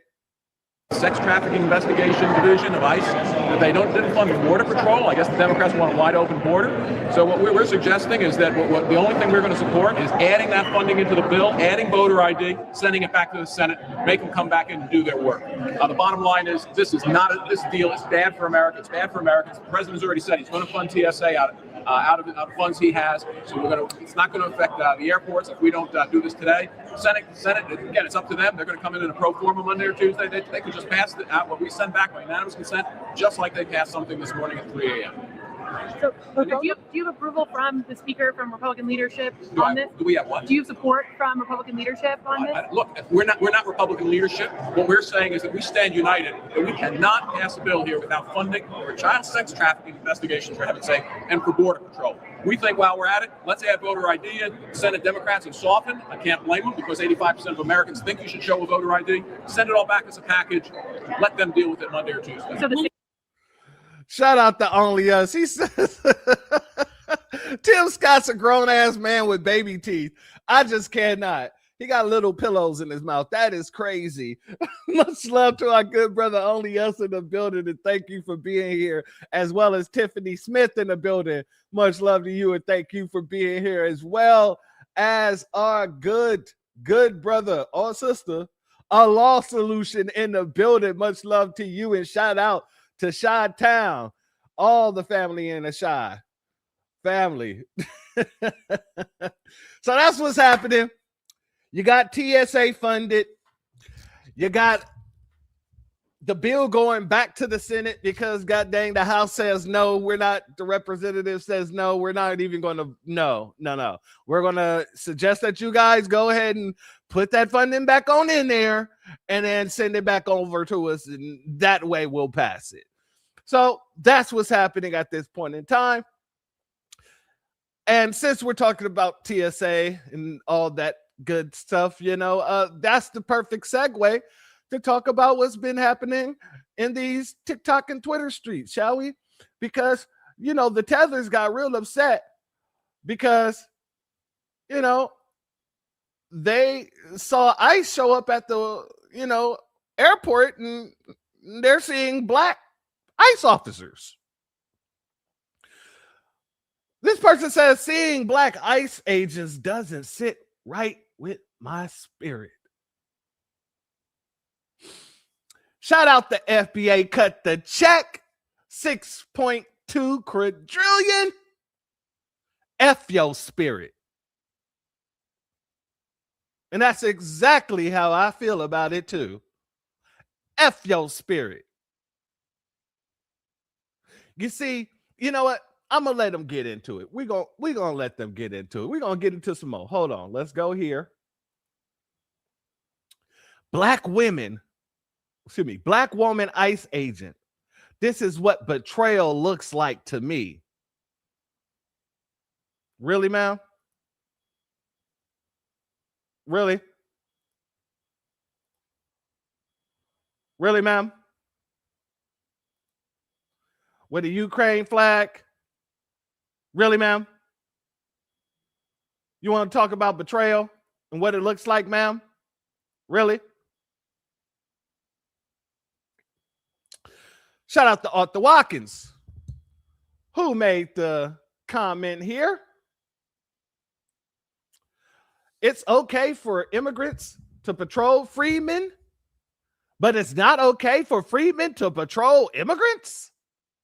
I hope we all see all freedmen patrolling immigrants very soon. And I'm with them there. I am 100% with him. I want everybody to know where I stand. Everybody. I want everybody to know where I stand. I stand with ICE. Oh, yes. I stand with the hardworking men and women of ICE. And yes, I absolutely want them to do a good job. I absolutely want them to get these people out of our neighborhoods, to get these people out of our business, to get these people just out of here. I support ICE with my full chest. What you going to do about it? You can't do a damn thing because I'm a non-deportable. And y'all don't like the fact that I'm a non-deportable. See, I'm a foundational and a non-deportable. That is hiking up your skirt. That is what's getting up your ass. It's the fact that not only am I a foundational, but I am a non-deportable. So me supporting the people that get you the hell up out of here, oh, that's a must. That is a must. And how is it traitoristic? How is it any kind of problems being an ICE officer, especially a foundational Black American ICE officer, when we fought for this country in every other manner? You have Black police officers. You have Black soldiers, Black veterans. Why wouldn't we have Black ICE officers? Why wouldn't we have Black border patrols? This is our land. And we want to protect our family within this land. So it's okay for a tether to go become a police officer and beat us up every chance they get, harass us every chance they get. It's okay for them to go become judges and lawyers and work against the best interests of our people. It's okay for them to go and become politicians and join the Congressional Tether Caucus and work against us in every damn demeanor. But it's not okay for us to get a job that our ancestors actually wouldn't be mad at us for having. because our ancestors have always protected this damn land?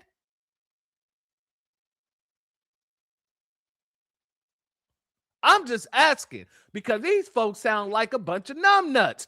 Shout out to Iron Will. Both my grandfathers fought in World War II. Shout out to you and shout out to your grandfathers. This is what I mean. These people are coming with nonsensical rhetoric as if it's going to make us change our minds. No. Yes, I am 100% for ICE. I am 100% for black ICE agents. More specifically, go and get those benefits.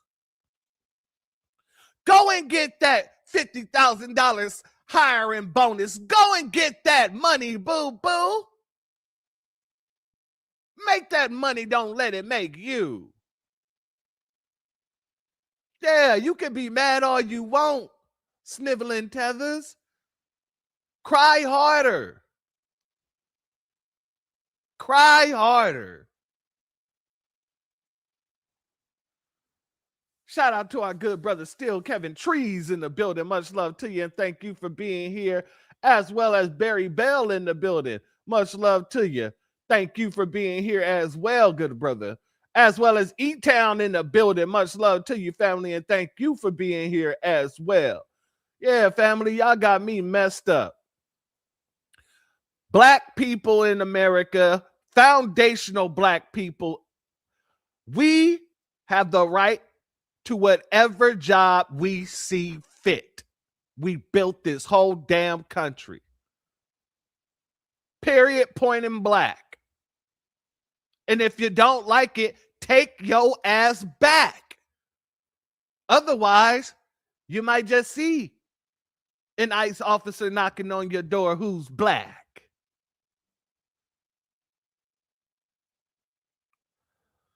Now let's get into some of the things the tethers are saying, shall we? Let me pull this down for a hot second, family. My apologies. Like I said, this new goddamn, and they keep updating it. They ain't updating it. It ain't fixing nothing. I don't know why you keep adding stuff. Why don't you fix the issues at hand, you son of a bastards? Excuse me, family. My apologies. Because I set this all up before we got started. And these bastards, for some reason, went there, took their ass up in there. And all the videos that I set up, it undid all the cues. It undid all the speed ups. Yeah, I might have to start looking for a new location to do my streaming from, to be honest with you. That is a process in itself. All the time I spend, I don't like to have to go back and do it again. You know what I mean? But we're getting it done. We get it done. Just give me one more second, family. One more second, and we're going to get it in. Let's go ahead. All right. Let's go here, family. Pull you up. Let's go.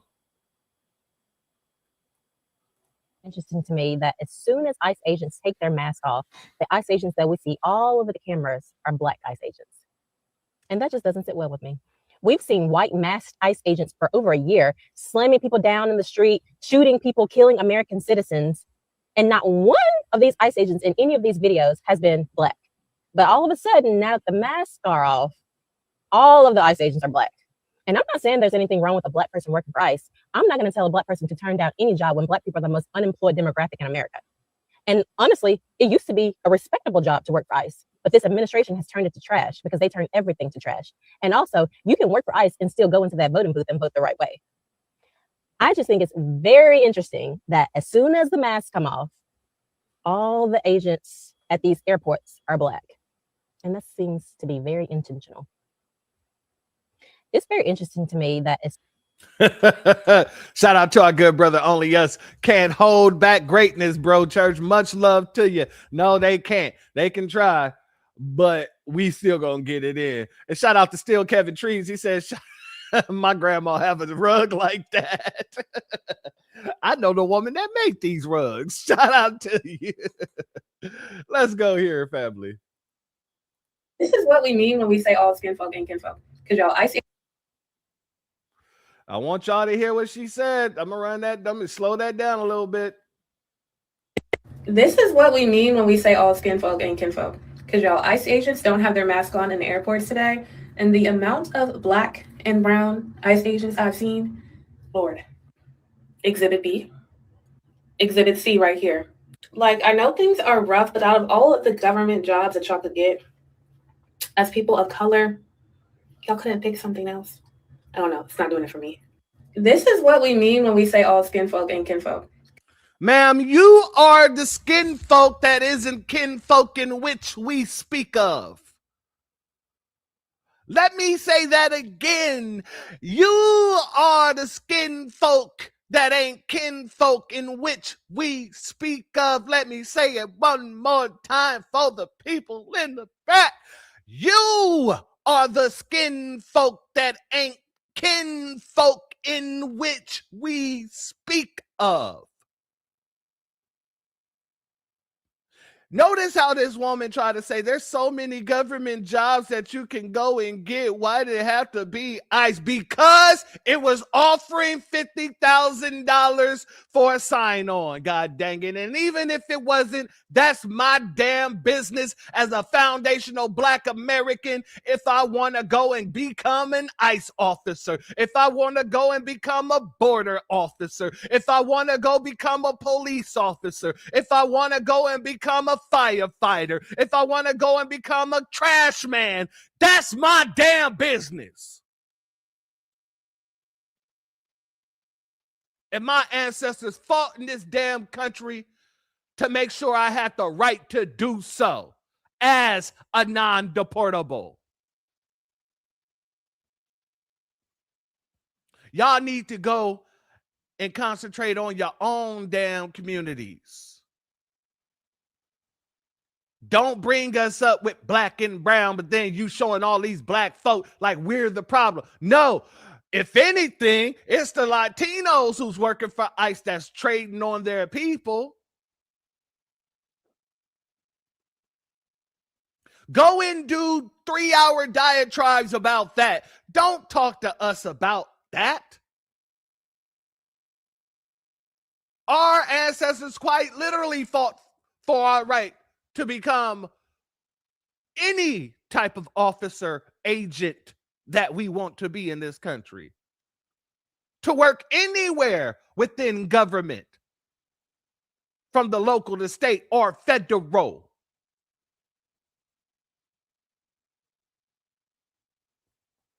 Telling these people, I don't know what's wrong with these people. Let's go here. This chick got ate the hell up when she made her first video. Let's go here. So there's a video of this black woman going around that she's working for ICE and she's been put at the airports. And I reposted a screenshot of it. And then I put, oh my God, like we've lost a sister. And the Black Americans in the comments are eating me the fuck up. Someone said, there's no shame on her whatsoever for working for ICE. Black Americans are not obligated to have an alliance with illegal immigrants. Okay, valid, but I did not know that many Black Americans were for ICE. I also saw a post where someone said, this is exactly what I voted for. Go MAGA. And then there's other people saying like she needed money, you know, money's money. Okay, I also didn't know that all money is good money. And I'm just like, at one point, weren't ICE agents kidnapping Black Americans? And then I just came back. No, they were not. They were taking your fellow tethers. They were taking your fellow tethers. Shout out to Rael in the building. Much love to you, family, and thank you for being here. They wasn't kidnapping Black Americans like y'all like to lie and say. No. And she talking about we lost another sister. Family, this woman's last name is Gomez. Hold on. Let me pull this down. This woman's last name is Perez. Amanda Wright Perez. So you ain't even the sister to fix your mouth to say we lost a sister. So there's a video. Because we didn't lose a sister. You ain't we. We? We. And not only are you not we, we ain't you. I thought that you were Latino. Y'all speak Spanish, Espanol. What is all this French?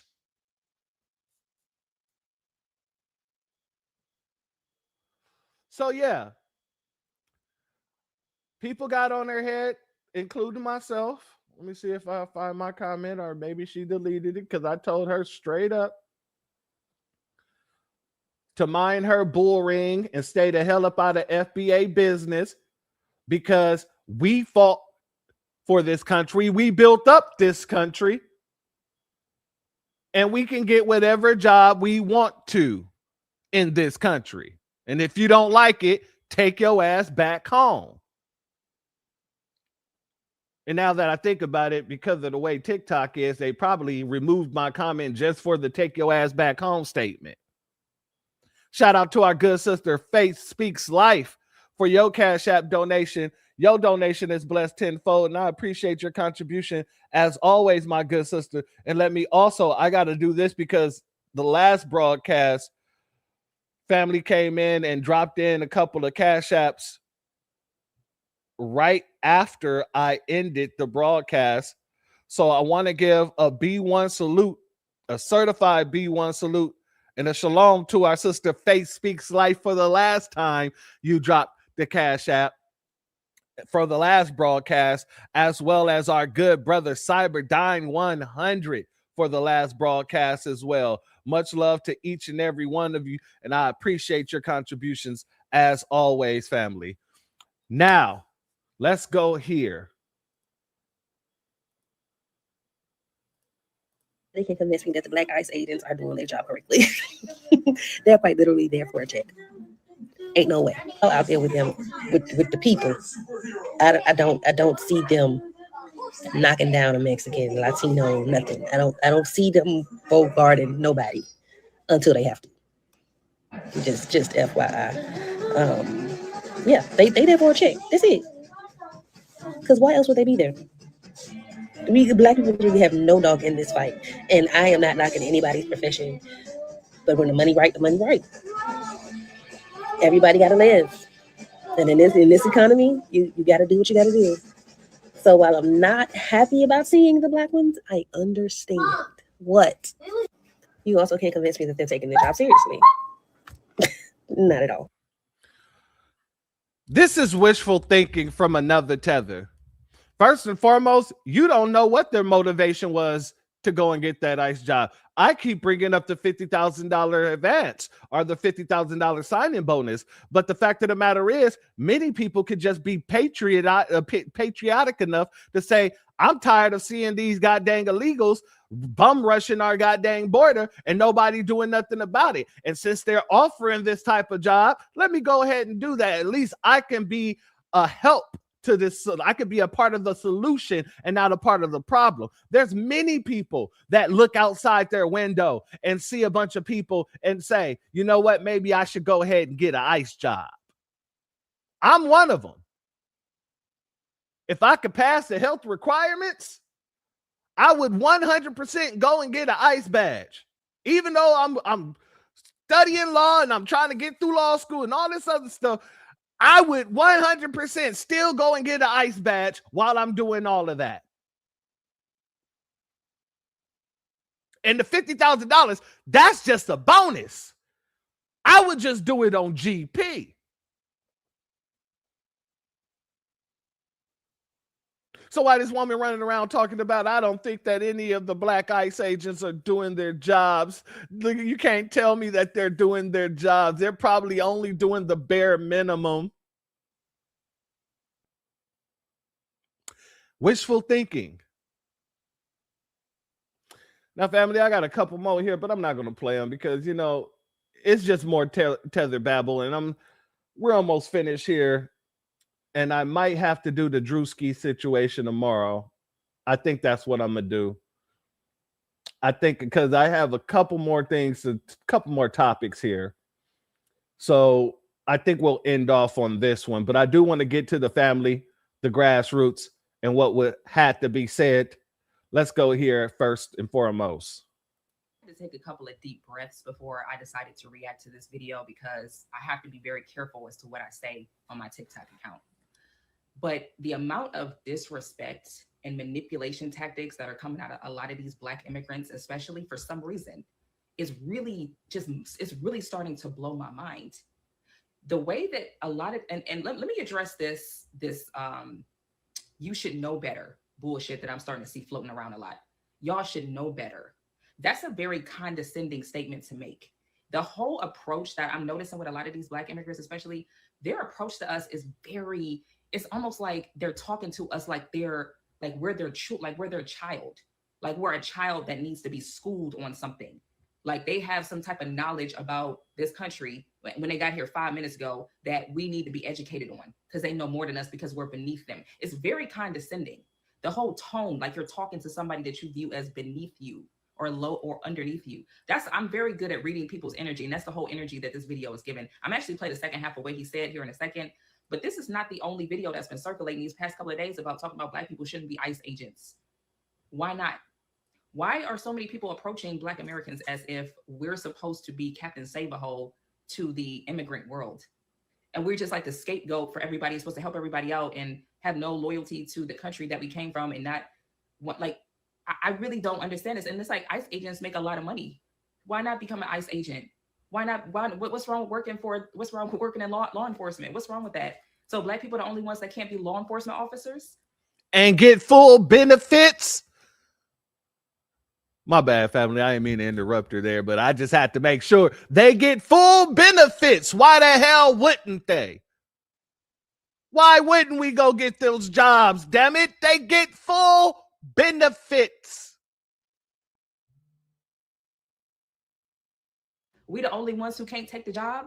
The job pays 6 figures and you get a bonus. Hell yeah. I will take that job. Land belongs to the Native Americans and the Mexicans because they was here first. Black people spilled unimaginable oceans of blood to fight for freedom on this land, alongside Mexicans and Native Americans. Well, imagine my frustration, pure variety. First and foremost, Black people ain't fought for freedoms in this country beside no goddamn Mexicans, brown people, nor Native Americans. We fought for justice and freedom in spite of Native Americans, in spite of brown people. I saw a comment on that one woman's page that I just went scrolling for my comment. There was a comment on her page where this dude come in and say, I don't know why they acting like this. This is highly disappointing because of the fact that we helped free them. And I had to correct that bastard too, because she went in and put in, yeah, this is very disappointment. I 100% agree. This is disappointing. Y'all did help free them. I went in and said, y'all didn't help free nothing. Y'all made a deal with the already freed Seminole Indians to go down and protect your damn border after your war with Spain. Your bum asses couldn't do it yourself. And your bum asses still did not put those Black folks that was over there protecting your borders on your census until like recently. I think it was like 2020 or something like that. 2020.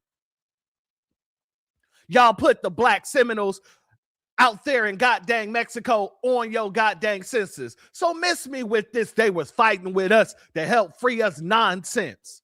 That's what we not gonna have. That's not what, we're not having none of that.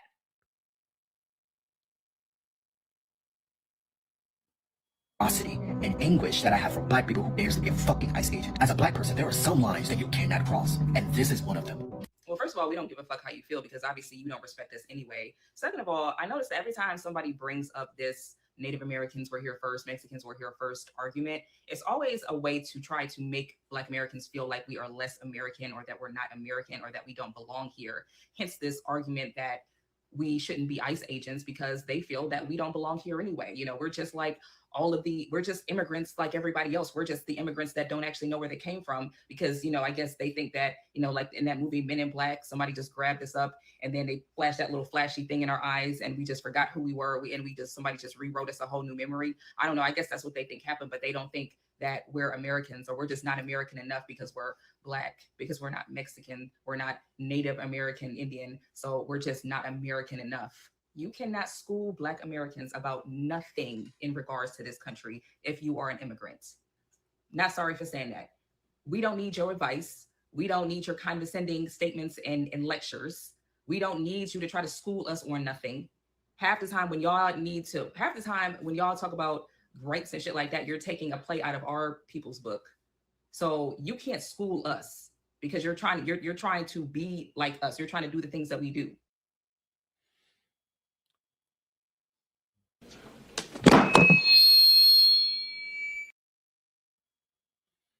That's it. That's all. Y'all can't tell us, Jack. You can't say nothing to us. It ain't your damn business to do so. We ain't got no allegiance to you in the very same way that you ain't never had no damn allegiance to us. And since we know that, we're going to move in that spirit. We're going to move in that truth. God dang it, we're under attack here in the country that our ancestors built by a bunch of people that think that we should be fighting to keep them here. While they disrespect the very same people that cracked open the door for them to come in the first damn place. Yeah, no, we ain't having that at all. Hate it or love it. About something real quick. Black Americans are being scrutinized for working for ICE. And wow, first of all, employment is not ideology. And having a job does not automatically mean you control the system in which you work in. We've always worked inside of systems that were not technically built for us. That's not new. From the military to law enforcement to government agencies, we've been present for all of it. Because what I'm noticing is that people are collapsing it into a single narrative without any nuance whatsoever. Working a job is not the same as designing policy or writing legislation or controlling the outcomes at a federal level at all. Let's be real, a lot of this outrage is selective. So the question becomes, why is my lineage the only ones to be scrutinized? Notice how the pressure shows up here, but not across the board? Because there are people from all backgrounds working in these same systems. But the spotlight doesn't hit them the same way. So if we're going to question participation in systems or employment, I'm going to need you to apply that same energy across the board, not when it's just convenient for your narrative. Otherwise, it stops looking like accountability and starts looking like selective outrage and perhaps your misdirected frustration. Be honest. Not offended. Hey, Shout out to our sister Candace. Much love to our sister Queen, who be spitting them facts and who be doing it with such a calm demeanor. I love it. I love it. You know what I'm saying? She don't let these tethers rile her the hell up. You know me, I'm full of this passion. You know, the passion just come out of me. You know what I mean? But her, you know, she's full of the same passion, but she still holds her demeanor. She lets people know, like, look, you know what I'm saying? I'm grown and sexy. So I'm going to let you know that your bitch ass ain't shit in a grown and sexy way. Shout out to our good brother Black Truth United once again. Thank you for always having that ICE information on the standby and on the ready, my good brother. One of my favorite good brothers, because god dang it, that brother keep that in the freaking trigger. The bullet is all up in the clip, ready to go, and all he gotta do is hear god dang anything about ICE, and he's a pop throwing that information up there. So shout out to our good brother. Much love to you as always. Now, family, like I said, our brothers and sisters, there are so many more I can play for you, but in the interest of time, because our good brother Black Alpha is about to start up, I know that for certain, I would like to play just a couple more people, just a couple more. And then we're going to be out of here. Let's go here. Well, apparently all the bum-ass black liberals on the fucking TikTok is upset because they seen black ICE agents at the motherfucking, at the airport yesterday. Apparently they all got their panties in a bunch talking about, oh, they done lost one and all that. No, you've been lost one. It ain't just now, okay? We don't give a fuck about you niggas, bro. That's what y'all don't really understand, bro. Y'all don't control our lives and tell us how we can think and where we can work, what we can do just to fit y'all bum ass narrative, bro. We don't fuck with y'all, bro. We gonna do whatever we want. We gonna go join ICE. We gonna go where we love that, bro. Okay? So y'all niggas need to understand that ICE is not just motherfucking white people. See, that's the problem with liberals. Y'all thought ICE was motherfucking just white people. No. The dude that was arresting the lady that had her daughter, that we all the whole video, them niggas was literally Chinese. That was arresting her. It was literally a Chinese man that was arresting her. So for y'all need to fucking stop thinking that ICE is only fucking white people, bro. That it's not. Now y'all in y'all penny bunch because y'all seen a bunch of fucking black ICE agents and shit. So what? What? Black people, we can't be fucking ICE agents? Can somebody please explain to me when the fuck did black people become the immigrant savior? When the fuck did we have to stand up for illegal immigrants? Like, this is what I be talking about with black liberals, bro. Y'all stand up for everybody else, but y'all won't stand up for us, though. Y'all sit on the internet and call us coons and bootlickers and shit, but y'all want us to stand up for a bunch of people we don't even fucking know. And now y'all got y'all panties in a bunch because y'all seen a bunch of fucking black ICE agents at the airport. Bitch, shut y'all bum asses up. All right? How about that? Why don't you bum ass niggas go get a fucking job and stop fucking scamming and robbing people? And maybe we won't be having all these fucking stereotypes on our goddamn name. Y'all the reason why we got these fucking stereotypes. You little bum ass niggas. I'm trying to go get off your fucking couch and go get a fucking job, bro. I'm so tired of you black fucking liberals, bro. I can't stand y'all, bro. Y'all always got a problem, bro. Always trying to tell us what we can do and what we can't do, bro. Fuck you, okay? Okay? Go live your bum ass life, okay? If you don't want to do nothing good with your life, bitch, don't try to bring that shit down to us. The fuck? Black ICE agents, special salute. And the reason I'm giving you a special salute is because the angry black community is mad at you because they see you at the airports without a mask. And since you don't have a mask, they realize, wow, there's black ICE agents. Yes, there's black ICE agents because there's black people who love their country. It is black people who believe in submitting and obeying their president because that's the president's job. So if your feelings are hurt, you're the individual that I'm talking about. And yes, there's a lot of black people like me who stand with ICE, who stand with President Donald J. Trump, and who believe that illegal immigrants are illegal and they need to be deported regardless of what color they are. If you have an issue with this, I don't care. Go jump in the lake or something. I don't care. Dear. Now, shout out a B1 salute to our good brother Antithesis once again for the Cash App donation. My good brother out here supporting your donation is blessed tenfold. I appreciate your contribution as always, my good brother. And let me also give a B1 salute to 400 in the building. Much love to you and thank you for being here. And also thank you for your Cash App donation. Your donation is blessed tenfold. And I appreciate your contribution as always as well, my good brother. Now, let me say this, family. I stand with ICE. I do agree with him. We're in agreement there. I stand with ICE. I stand with deportations. However, I do not stand with Donald Trump. Donald Trump, in my eyes, is just a tool. He is a pawn on the chessboard. Now, do I agree and do I rock with some of the things Donald Trump is doing? Yes. Yes, I do. Do I stand for Donald Trump? And do I stand with Donald Trump?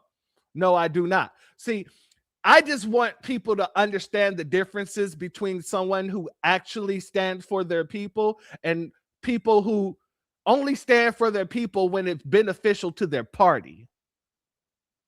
You see, foundational Black Americans, we don't just stand with our people when it's beneficial for our party. We don't have a party that benefits us. So we benefit us as foundational Black Americans. We speak up for us as foundational Black Americans. We represent us as foundational Black Americans.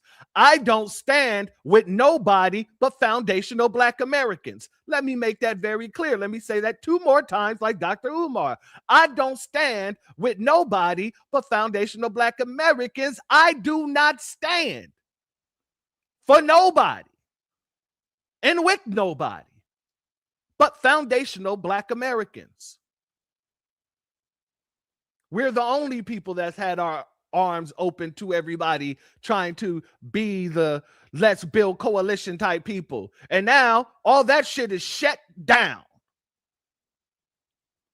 If it benefits our interest, I stand with it. If it do not benefit our interests, I do not stand with it. That can be tossed out the back door, buried in the backyard, burn the bones. Let's be very clear about that. And I'm very clear about that. And I want you all to be very clear about that. We are not the type of people like this man just said. Yeah, we stand with ICE because that's in our best interest. But we don't just stand idly with Donald Trump. We don't just stand blindly with Donald Trump. We don't just salute Donald Trump just to be saluting Donald Trump. If he does something that's in our best interest, we will salute him. When he does not, we do not worry about him. That's how that works. Because that's what people with power do. I'm going to use every piece on this chessboard here to benefit my people. And if they do what they're supposed to do on the board, salute to them. If they don't do what they're supposed to do on the board, what ends up happening? The other side takes them away. That simple, that plain. And with that being said, family, the tethers who are all running around speaking highly negative about us, speaking as if they have a say about what we should do, they need to be worrying about what's going on in their damn homelands. And I'm going to end with this because this is something that needs to be said before we get up off of here. Y'all need to go home and worry about what's happening in your homelands because y'all had this department. Let me pull this down. Y'all had this little department that the Democrats put in the office called the U.S. African Development Foundation. It's supposed to be a private agency, a federal private agency. And you know, the Democrats tried to put that together for you guys before they left and all this other stuff. But the Republicans came in now and they done found out about it. And they're going to be removing billions of dollars that was allocated. Billions of dollars that was allocated to this African Development Foundation. Let's go here. The United States African Development Foundation, the USADF, is an independent federal agency that provides financial assistance to small businesses and community groups and underserved populations in Africa. However, I have serious concerns about this agency's recent conduct. On January 30th, 2026, the Director of Financial Management of the United States African Development Foundation was indicted by the Department of Justice and pled guilty to financial fraud. Additionally, the Government Accounting Office and the Office of Inspector General have highlighted several issues within the agency's operation for years. The bill is simple. It abolishes the United States African Development Foundation, and I'm committed to rooting out waste, fraud, and abuse in government systems and services, inefficient and ineffective agencies that mismanage taxpayer dollars. They've got to be terminated. These are specific things that we're getting rid of by getting rid of this development program, this African Development Foundation Termination Act. U.S. African Development Foundation Act terminated $51 million in grants. I would give them a standing ovation for that because it was things like $229,000 for marketing 100% organic shea butter in Burkina Faso. Not the best use of taxpayer dollars. $84,000 for a business incubator for spa and wellness entrepreneurs in Nigeria. There was $239,000 for marketing pineapple juice in Benin. There was a couple $100,000 for mango drying facilities in the Ivory Coast, increased yogurt production in Uganda, WhatsApp marketing in Kenya, and to train farmers to grow dragon fruit in Senegal. There was $9.1 million left unsecured across 13 countries. U.S. government funds remained in foreign bank accounts with undetermined access controls, with about $55 million in open obligations, $424,000 in unapproved invoices, still being dealt with at this point. Finance director at this department ran a $617,000 pass-through scheme, pled guilty to accepting illegal gratuities and making false statements after steering that $617,000 through a Kenya-based pass-through company. In addition to that, they were wiping data and systems deliberately, taking offline 21 separate servers, including in 6 unknown locations where they were not supposed to be, all logging information, then deleting information that was not supposed to take place at all. I'm going to submit for the record a report. U.S. African Development Foundation Operational Inventory Report, Systemic Patterns of Fraud, Waste, and Abuse, without objection. So ordered. This doesn't mean that there's not work being done in Africa. This committee continues to support foreign assistance in U.S. interests. 19 global health compacts, 10 MCC compacts active or in development, at least 300 active DFC awards exceeding $13 billion, making Africa the largest regional commitment. Where there's an opportunity to do good work is done. But whether in the Department of State or the Department of War or anywhere else, there have been these offices of waste, fraud, and abuse. They're gone. And I'm glad to see this office be gone. Me too, family. And I'm going to be honest with you. This guy right here, he was being nicer. He was being hell of nicer. And let me explain to you why. Because I'm about to play this last clip here in closing. And this dude here, he ain't so goddamn nice about it. He want to make sure that they know he's sick and tired of this shit. And that's basically the gist of what he got to say. Let's go here. Hey everybody, Tim Merchant with Sleeping Foreign Affairs. I put an amendment on bill to eliminate the African Development Foundation. It's supposed to be an independent federal agency, but what happened was the director was what did they do? They found him. He pled guilty of financial fraud. He was indicted by the Department of Justice in January of 2026, and so basically the bill just abolishes the organization. It's your tax dollars. It's going to Africa. Bring it home. I don't care. I'm getting tired of this. And then, of course, what every Democrat opposed it. They put a bunch of amendments on it. You got it. And righteous indignation. It goes back to my original premise that these funds are probably sent back in the form of dark money to campaigns and other things, allegedly. So we'll see what happens when the bill comes up in committee, the full bill with the amendment, see how it's voted on. I've already had some Republicans say that they had some problems with it, but we got to quit spending this money overseas. It ought to just make you furious that we're even having these kind of discussions, but that's what we're doing. Anyway, and the chairman and the ranking member got into it for about, 6 or 7 minutes. I'm sure you can watch it on YouTube tonight. It'll be quite comical, I'm sure. But I'm disgusted. Thank y'all for sending me here. We'll keep fighting. Family, at this point in time, this is what's happening. Democrats giving money to NGOs. NGOs are kicking it back under the table. This is what's going on. Allegedly. You dig me? But with that being said, family, I will see you back here tomorrow. If you're not subscribed, go ahead, hit that subscribe button along with the notification bell so you'll be notified whenever videos like this drop. Please make sure you're hitting that like and share button so we can beat up the algorithm. Make sure we get this message out to the ears that need to hear. And if you have not done so yet, please click the link in the description, go to change.org and put your signature on the petition for reparations.